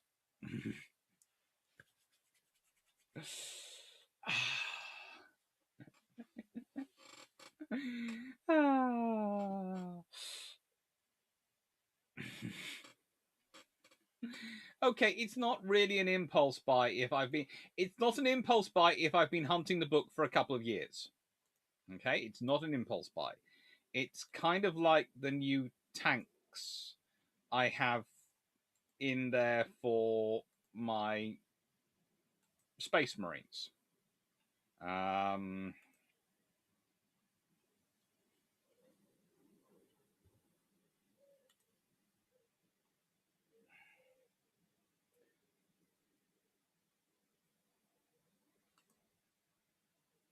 Although I have to admit, there is a. Let's put it this way: my current Space Marines purchase in Amazon list is about £300 worth of stuff. I think. Yeah. Uh, yeah, yeah. Because yeah, I'm basically. Let's put it this way: I've got to set a move in to transition to a new chapter of Space Marines because one of my cousins is transitioning into what my old chapter. So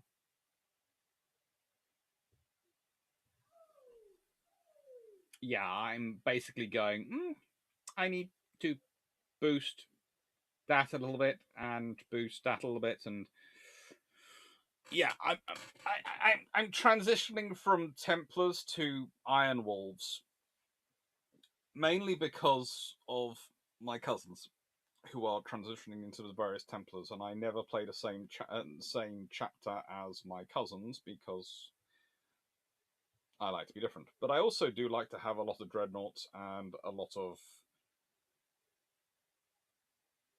vehicles. And every time I transition, before I buy some new stuff to get used to painting before I repaint the old stuff. So yeah, I'm sort of looking at my new list, and it's basically a case of a couple of predators, a combat patrol, an extra tactical squad, so I have a decent number of troops added in. Yeah, my Space Marines force might be a little heavy, but no, that's the future.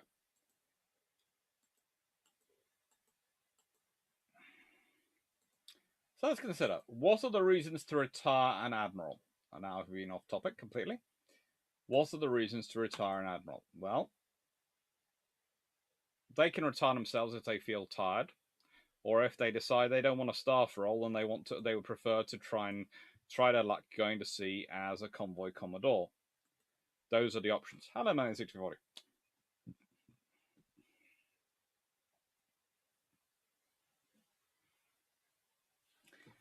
So £300 of Space Marines and Games Workshop, so about 2 models. About 4 boxes of models.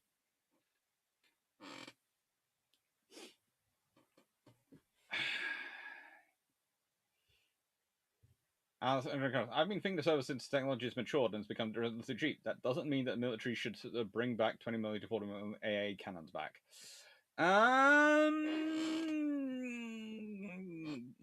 The thing is, it's what are the other options available right now that you can, under a cost effectively, assume and implement.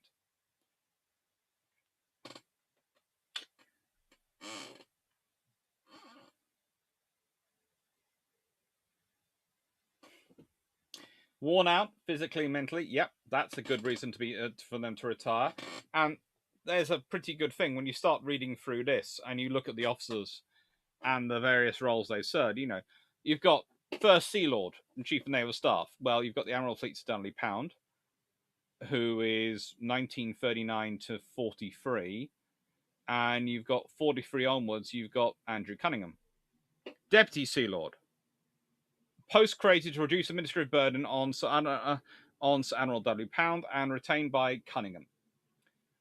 It's Admiral Sir Charles Kennedy Purvis. Second Sea Lord and Chief of Naval Personnel, Admiral Sir Charles Little, then Vice Admiral William Whitworth, made an Admiral in 1943, in post on 1944 when Algernon Willis takes over. Third Sea Lord and control of the Navy.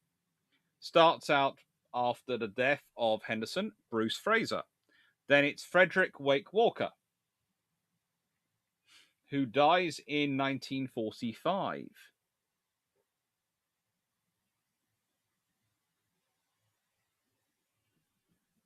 That's the sort of the work. Then fourth Sea Lord and Chief of Supplies and Transport. Well, you've got Jeffrey Arbuthnot. You've got John Cunningham. You've then got Frank Pegram, and then you've got Arthur Palliser. Chief of Naval Aviation starts out Sir Alexander Ramsay, then Sir Giles Royal, then Lumley Lister, then Desmond Boyd, then Thomas Trowbridge. Naval Staff. Deputy Chief of Naval Staff. Title change from various issues. And this is Rear Admiral Tom Phillips, who was acting Vice Admiral in 1939. Then Vice Admiral Henry Moore. Then Vice Admiral Neville Seaford. Assistant Chief of Naval Staff. Then duties are split between several assistants in spring 1940. But starts off being Rear Admiral Harold Burrow. And then the post is found that it has to be split. It has to be split. So you get the Assistant Chief of Naval Staff Foreign, Geoffrey Blake. Starts off as a retired person. Then it's Henry Harwood. Then it's Bernard Rawlings. Then it's Reginald Silvestre. Then it's Edward Bellaris. Home, Arthur Power, Patrick Brind, Desmond McCarthy. Brind, of course, is famous for his role in HMS Birmingham during the 1939 January Tsingtao events against the Japanese there. Assistant Chief of Naval Staff, U-Boats and Trade, Henry Moore. Edward King, John Elson, John Dudder and Dundas, John Mansfield. Assistant Chief of Naval Staff, Weapons, Roderick McGregor, Wilfred Patterson. Assistant Chief of Naval Staff, Air, Reginald Porton, Lachlan McIntosh. Director of Naval Intelligence, Rear Admiral John Goffrey. And then Edmund Rushbrook. And then these are some of the administrative appointments. Not all of them, it's just some of them. Naval Secretary, Rear Admiral Stuart Bonham Carter. Rear Admiral Neville Seaford. I can't even get through the list in time. Rear Admiral Arthur Peters. Rear Admiral Frederick Dalrymple Hamilton. You all heard of Dalrymple Hamilton. You know what he was doing prior to this. Then Cecil Harcourt. Claude Barry. Henry Prindon, then Director of Personnel Services. Henry Prindon Whipple. William Tate. Harold Walker. Harold Cannon. Vice Controller Francis Tower. Deputy Controller, Rear Admiral James Dorling, Rear Admiral Charles Simeon. And remember, the title of the Third Sea Lord is Controller. So these are some of his deputies. Engineer-in-Chief, Vice Admiral George Priest, Vice Admiral Frederick Turner, Vice Admiral John Kingham. Director of Dockyards, Francis Talbot. And then Engineer Rear Admiral Samuel Dunlop, assisting.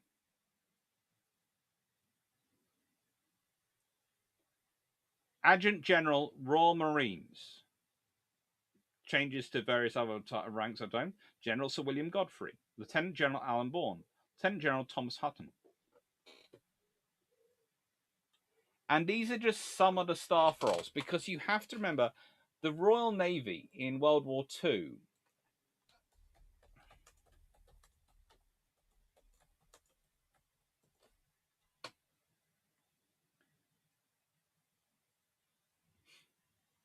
Let's see, at the beginning of World War II, it has 15 capital ships, 7 aircraft carriers, 66 cruisers, 164 destroyers, and 66 submarines in commission, plus a load of others in reserve.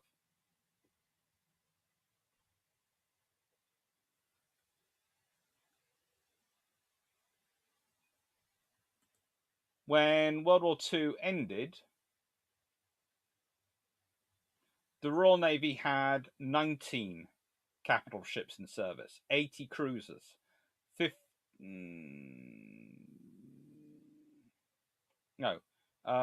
World War II ended, the Royal Navy had 16 capital ships in service, 50 carriers, 62 cruisers, 200 plus destroyers, 131 submarines, and thousands of other ships, 9,000 other ships. They lost 350 major warships and over 1,000 smaller ships in World War II. During World War II, the Royal Navy expanded from 134,000 to 800,000. They would lose 50,000 during the war. The Royal Marines alone would had 80,000 members by 1945.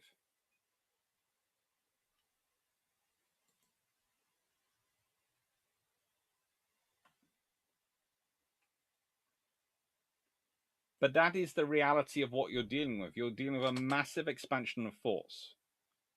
And you need experience at the top to administer that.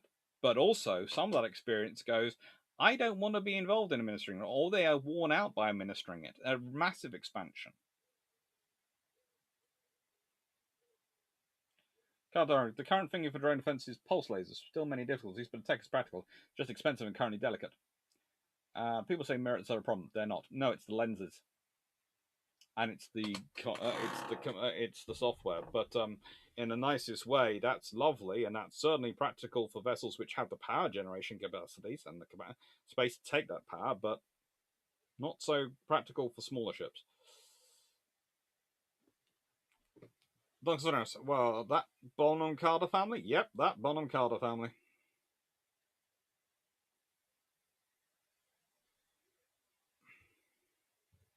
Jeremy, for those who have not heard, the USS De Sullivans had 1 million gallons, 3.785 million litres of water pumped out of it for flooding on April 13th. And they've done a really good job cleaning it up.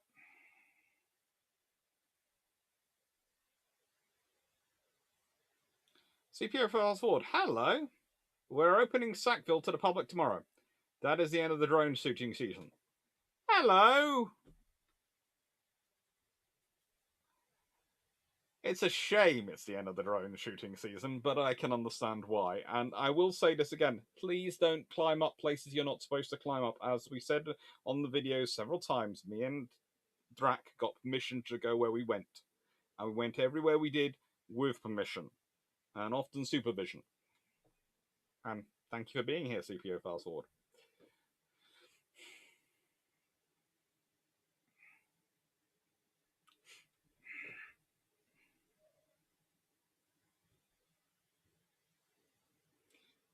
What was he doing before this?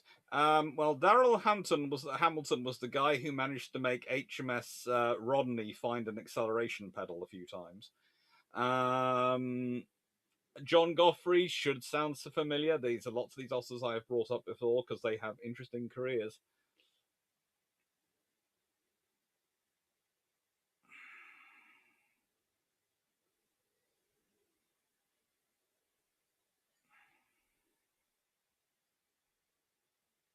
Hannah. I'll say the solution is to build a weather control machine so you can. No, stop being. The pulse lasers are certainly are a future. I'm not sure how far in advance and how much work we need to do with existing designs to make the future, and there's going to be a transition period before it comes in. It's like that. It's like that in any period. There is the technology which you can place on your first rank escorts and your first rank warships, your primary warships, and there is the technology which will go on your equivalent of your flower class. Because in every major conflict, there has always been what you put on your first rank ships and what you put on your mass number ships. And it sounds terrible, but they don't get the same. Yes, corvettes, flower class, etc., got a radar. They got ASDIC. They got weapons, but they weren't exactly the 4-inch guns. Most of them had were World War One vintage. They had pom poms for a far longer time before anyone. No one was really considering upgrading them to Bofors at any point, any time soon, because those were going on the other units, on the cruisers, the destroyers, the carriers, the capital ships, all these things.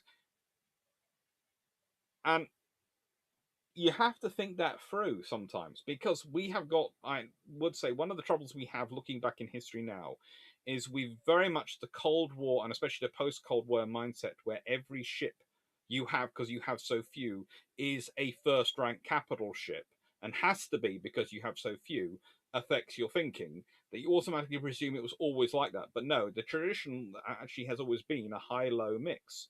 A core of very high-tech, very capable vessels with a outer group of lower tech vessels which are used for the other spheres operations. Because the trouble is, in any true naval conflict, you do not have a thing of, oh, here is our neat theatre of war, and this is the only place there will be war, and everywhere else will be low threat.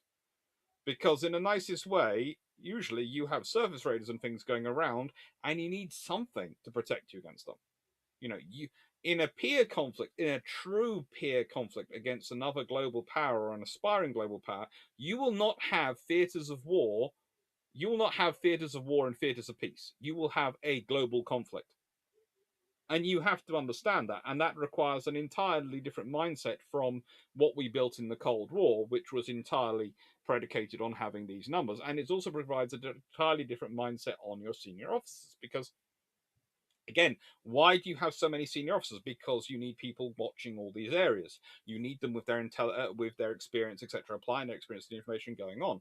And yes, they might not be your first rank senior officers, but you still have areas where you need them because you need good ones everywhere. So you pull good ones out of retirement, you pull out and put out good ones go through, and you actually work some of them to the point at which they have to retire because they are basically husks of the people they once were. Take care, Paul from Chicago. Good luck with flying.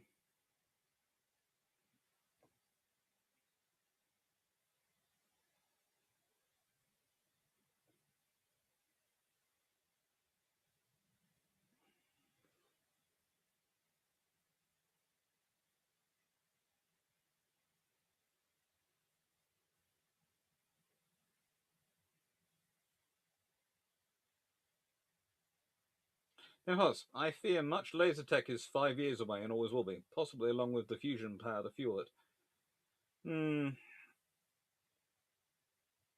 Fusion power has been 20 years away for 45 years. Fusion power has been 30 years away for about 50 years.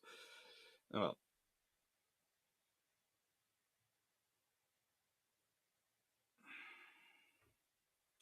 And as Benjamin points out, US Navy has lasers being equipped to destroyers to knock down drones and take out small boats. Yeah, destroyers, which have quite significant power generation capability. Matt Flatterly, for the Chinese Navy and launch of a new aircraft carrier, see this week's build trumps and many other previous build trumps prior to that.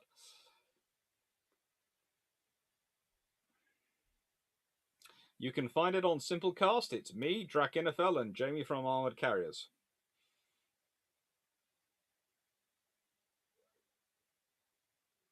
What about the whole Rodney pressing the gas pedal? Yes, well, it was Darrell Hamilton who found out that if he pressed really hard, he could get HMS Rodney up to surprisingly high speeds. To that, basically, the Germans were going, she's not supposed to be able to go that fast. You said she couldn't go that fast. She's not supposed to be able to go that fast. How fast? Why are you driving it like it's a Formula One racing car? It is not a racing car. It is a battleship, and it is a slow battleship. Why is it accelerating towards me? Okay, this is no. I'm gonna have to go full speed to get away from that. It's not fair. She was not supposed to be this fast. That particular admiral, that particular officer. That's sure. Sure. I said he got a 21 knot ship up to 25. 22 knot to roughly 26 knot, but it's roughly just enough to annoy people.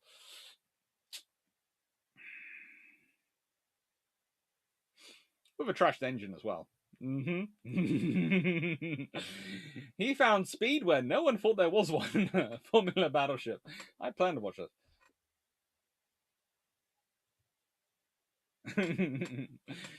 Oh.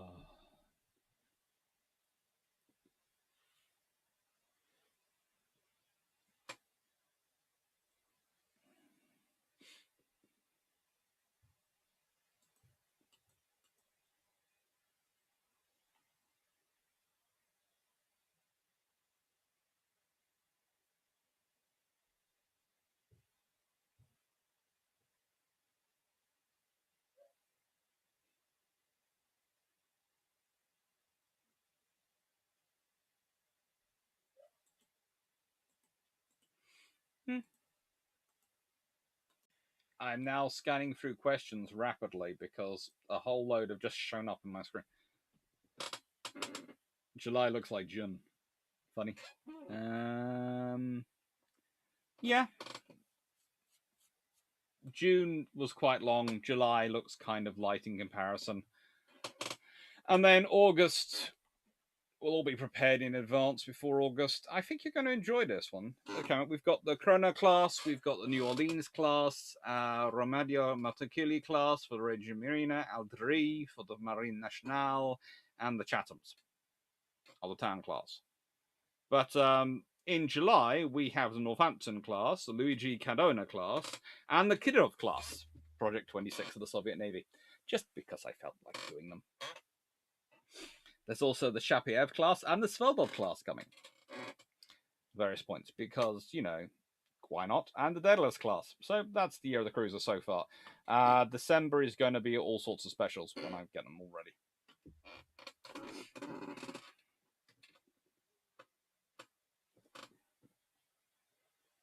No, Rodney is not a Sea Ray pleasure class. Rodney is. And of course, we have questions till the brew runs out on the 26th of June because I'm coming back from Tank Fest um,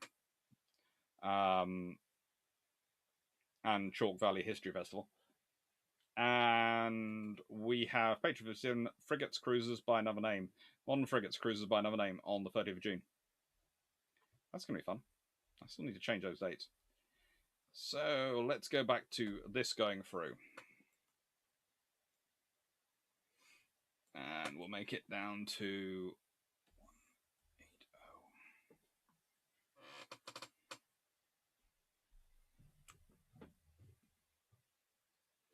180. That's a show. An interesting conversation when the fleet got home. Everyone being like, "You got Rodney how fast?" "Not fast enough," was Dara Hampton's response.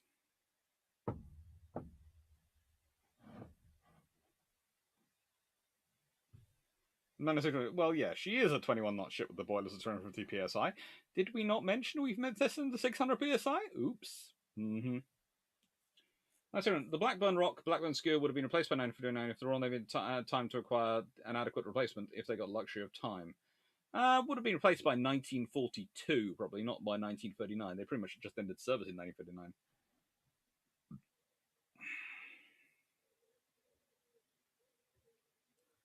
So I was just playing HOI 4, and I am in 1939, and somehow I, as Ireland, can't say Norway. I have over 100 submarines.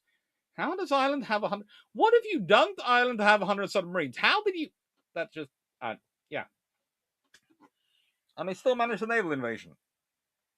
Do you have by any chance Mark 14 torpedoes? Just checking.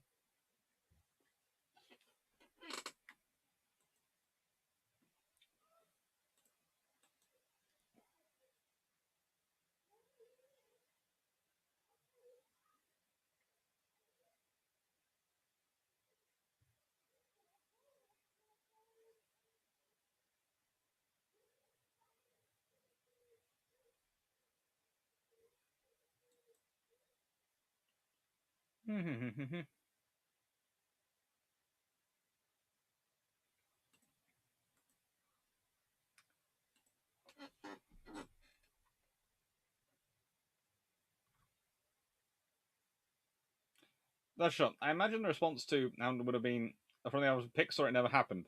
The thing was, he did have pictures.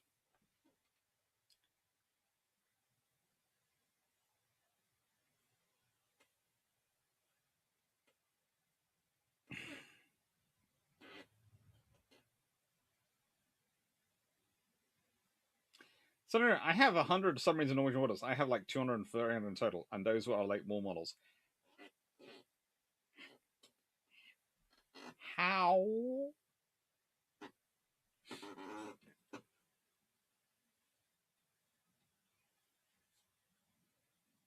Just like, how would Ireland support? Does Ireland have nothing other than submarines? So there's a glitch where I can get my naval production really high.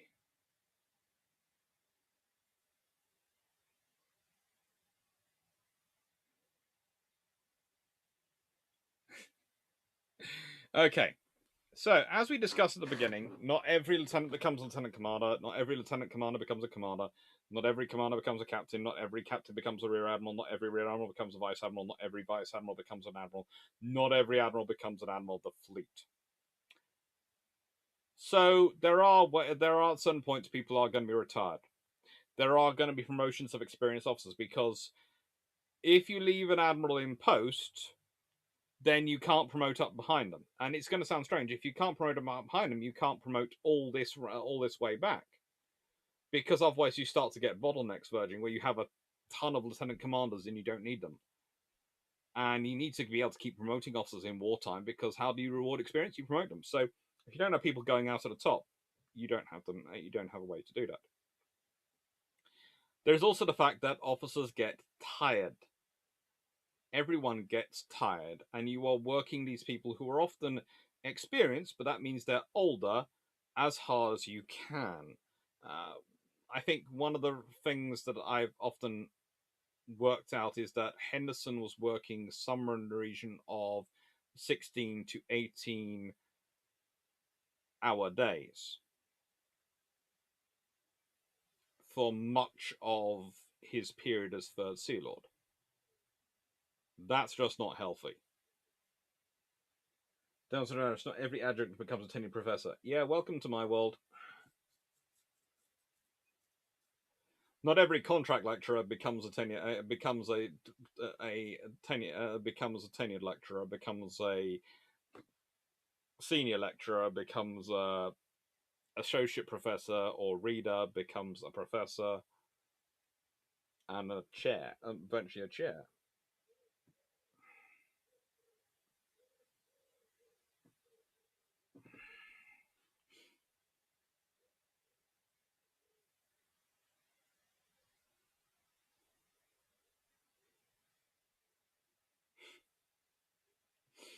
So you have officers going out for that leaving for that reason. You also have officers retiring because it's very unlikely you're going to get to that level of seniority and not be good at your job. I do know I have Lord Corkenori, who I use as an example of you can get to a certain level of seniority and suddenly turn into useless.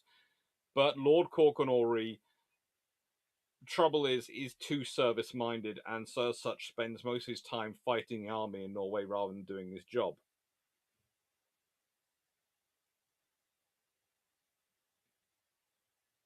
That's true. What is they said the average length of time a human can do in combat is like 200 days. I think the average length of time is far less than that before they need to be rotated out, otherwise they're going to emotionally and physically crumble.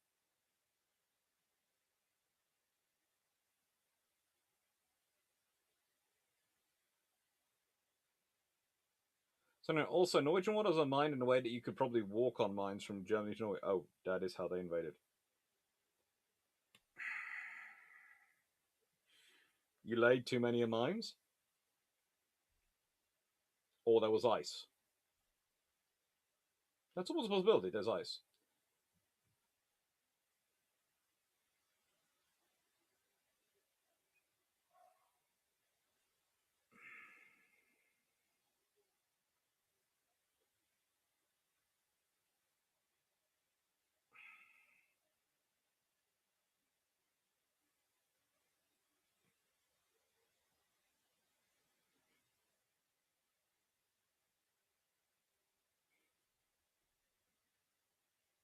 That's good. I think that's in the combat zone, not combat. The French in World War One Verdun found it to be about 3 days. I wouldn't be surprised. Um, it gets interesting. It's they have a rotation along the whole front in World War One for that reason. But what you also have is, if you consider, do you consider Gibraltar a combat posting for the Admiral? I would. Whether they're being attacked or not every day, it's a combat. The amount of pressure they're under, it's a combat posting. Look at what they're commanding. Look at the area they've got. They've got an area of convoys going up the Atlantic. They've got the Mediterranean operations going on. They've got supporting all the ships in the harbour and making sure Gibraltar itself's fine. Constantly looking over the shoulder at the Spanish. They are doing stuff which are critical.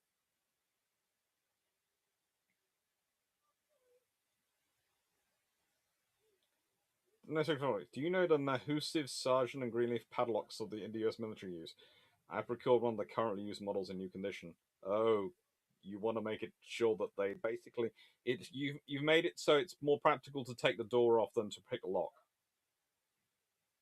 Master, why do people forget USA has luxury of 2 to 3 years industry? Well, it's not really a luxury. Geography's on their side, yes, that's helpful, and the fact that the Allies have all paid basically to an extent for an expansion of their factories, but it's not really a luxury because you can argue that they spend a lot of time thinking about building kit which is more suitable to a European war and then find themselves fighting a Pacific war as well. And then they have to adapt the kit they're procuring because they can't rebuild new kit.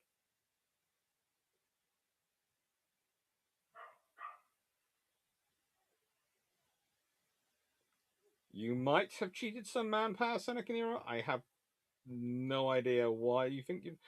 But yeah. Okay. So back to Sir Percy Allison. who's one of the more interesting officers because I said he retires and then he's called back. He's called back because he has experience. But also, in some regards, I think some of these officers are called back to extend the service lives of the people who succeeded them. Because who better to come in and be basically your de facto senior deputy than the officer who was the previous commander of the post? Who better to share the workload with you? Who better to act as your troubleshooter? You still need to run from the center and organize things from the center. You can't go out. Wartime, everything has gone up even more pace. You can't go out and do your personal work in person, and wander and look at the yards in person. But oh, good, the previous holder of the post. Do you mind coming and do that job? Because they'll know where all the skeletons are just as well as you do.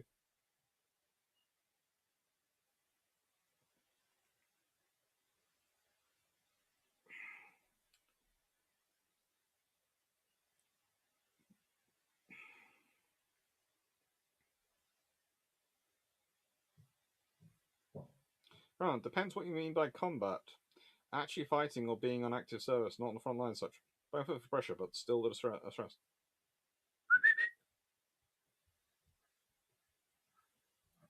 Hello? Oh, you feel fans should give you sympathy for going to the vet today? Very poorly. You're claiming you've got a poorly leg. Okay. I'm on very strong on antibiotics. Very strong. This gentleman has been to the vets today because he decided to treat his garden like it was a aerobics gym.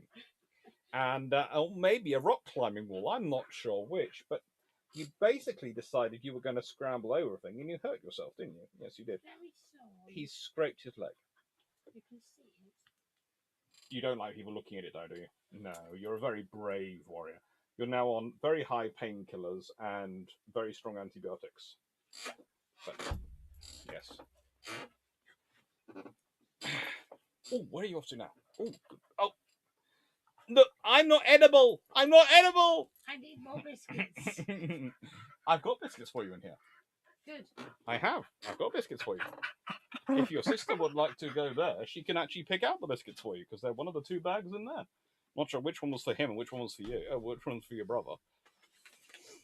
Yes, the trainee assistant, fluffy research assistant, has arrived. Are they the ones for him? These are gluten and wheat free, so that's that. They're both gluten and wheat free, I think. Yeah, but one's got potato and sweet potato, and one hasn't. That's Raleigh's. Okay, so that's the fluffy research assistant. Yes, I think the Tafra is very keen on the. By the way, these came back from Canada. I didn't bring necessary presents back for everyone from Canada, but I did bring presents back for the dogs. I got a T-shirt. Yeah, you got a T-shirt. Yes, which my colleagues say that they think they. Do you like? Yes, you like that. Right. Now let me finish it. Yeah, he's got. Okay, so it annoys me that people take for granted when the USA can easily ease itself in the European position all those decades ago, and they won't go there. Yes, Corgi's enjoying as being the center of attention. He wants cookies. He always wants cookies. Hope he mends quickly. He will do. Don't worry. He's a Corgi. They're basically Britain's version of an attack dog. Slightly scarier than an Alsatian, because let's just be honest, it's basically a German Shepherd, but condensed. Condensed fury. Yes, don't forget how much Queen used to have about 8 of them. She used to have 8. She now just has 3, doesn't she? Yes, she's got 2 corgis and a doggy. Well, she got 3, yes. So basically, what you're saying is she's got 2 carriers and an LHD. Which the Royal Navy should have at least 1 LHD, yes. Plus a Cocker Spaniel or something. I'm a Cocker Spaniel. Or something like that. Something like that.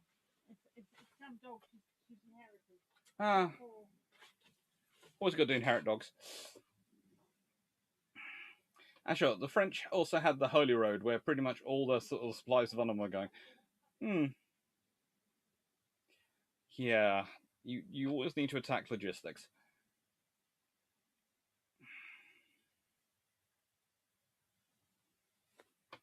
He can also bite your kneecaps. He's been trained by me. He doesn't bother about kneecaps. He goes for nerve centers. Linus, what does the ratio between Sea Commands and South Commands look like in Model 2? For the Royal Navy, it's about 40-60, with Sea Commands being about 60. Once you include all the convoy, Commodore posts, etc. Well, no. And all the stuff supporting convoys, which involve people who are Commodores in R&R. So, wasn't the Queen, when she was younger, tuning her cars like the best mechanics? Yes, she was, because the Queen was trained to be a mechanic. She was in the... Was it? I think, was it the Fanny? I'm not sure. One of the... she was in one of the units, and I think it was the Women's Army Corps.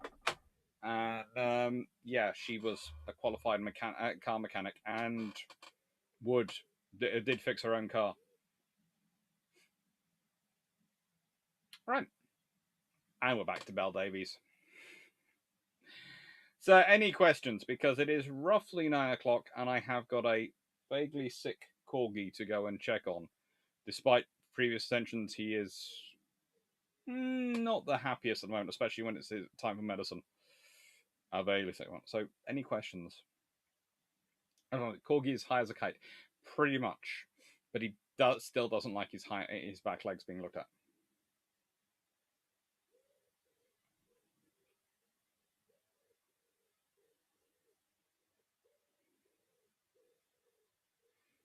That's what she maintained trucks and mostly ambulances in World War II. Yep. Auxiliary Territorial Service, Women's ATS, yes. Deal with Corgi. Thank you. Thank you. Hi, Jack Ray.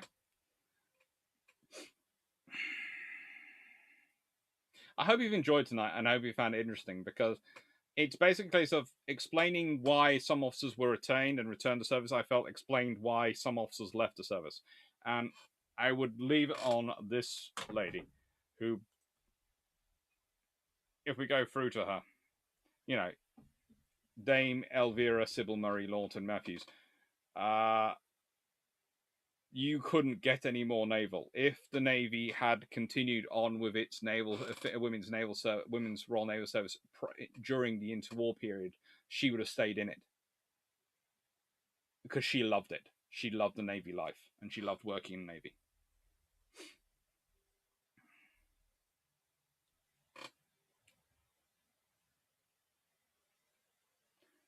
No, second. Could a World War I Vickers 14-inch guns really fit USS Arizona's gun turrets? Honestly, have no idea, but can't see why not, because they're going to be broadly the same. It's not going to be... It might require some work, but it's,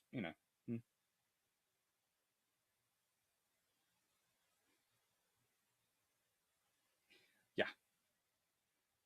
And take care, everyone. Thank you very much for watching. Hope you enjoyed.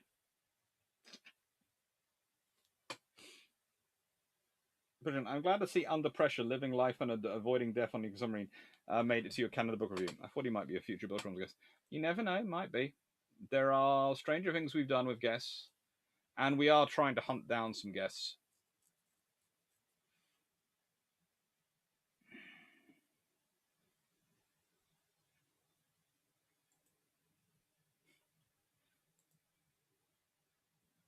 Take care, GDB40. It also has ceramic inserts at key locations in the... Oh, what? It's amazing. The lock core has the normal hardened steel plate piece of drill protection at the front, but then it has another cast piece of steel with hardened inserts in the same locations. It also has ceramic inserts at key locations in the body, just for fun too. That sounds like a really good lock. And take care, DG40. Yeah, for sure. I was just imagining a time-shifted Vian being one of those officers to go annoyed, go frigate this. I'm off to go to do convoys. Oh yes, honestly, pretty much any any of the tribal captains would have done something similar to that. Take care, Dan Freeman. Thank you, Stafford. Thank you, Abazoski. Thank you very much, Aaron. Thank you very much. I normally do scroll through saying goodbye to everyone, and I wouldn't normally, but thank you. I'm just going to say thank you because I'm hearing noises from the background, which you hopefully can't hear. Hi, Brian Drun. Hello to Australia and New Zealand. Hello to our Antipodean colleagues. Take care, Aaron. Thank you for watching, and take care.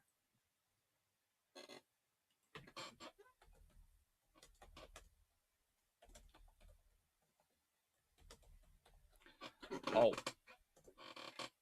And once again, before I go, I'm at the Chalk Valley History Festival on Saturday, and Sunday I'm at Tank Fest, so you'll probably see me wandering around. As said, I'll be wearing a Hyder hat and a bright orange t-shirt.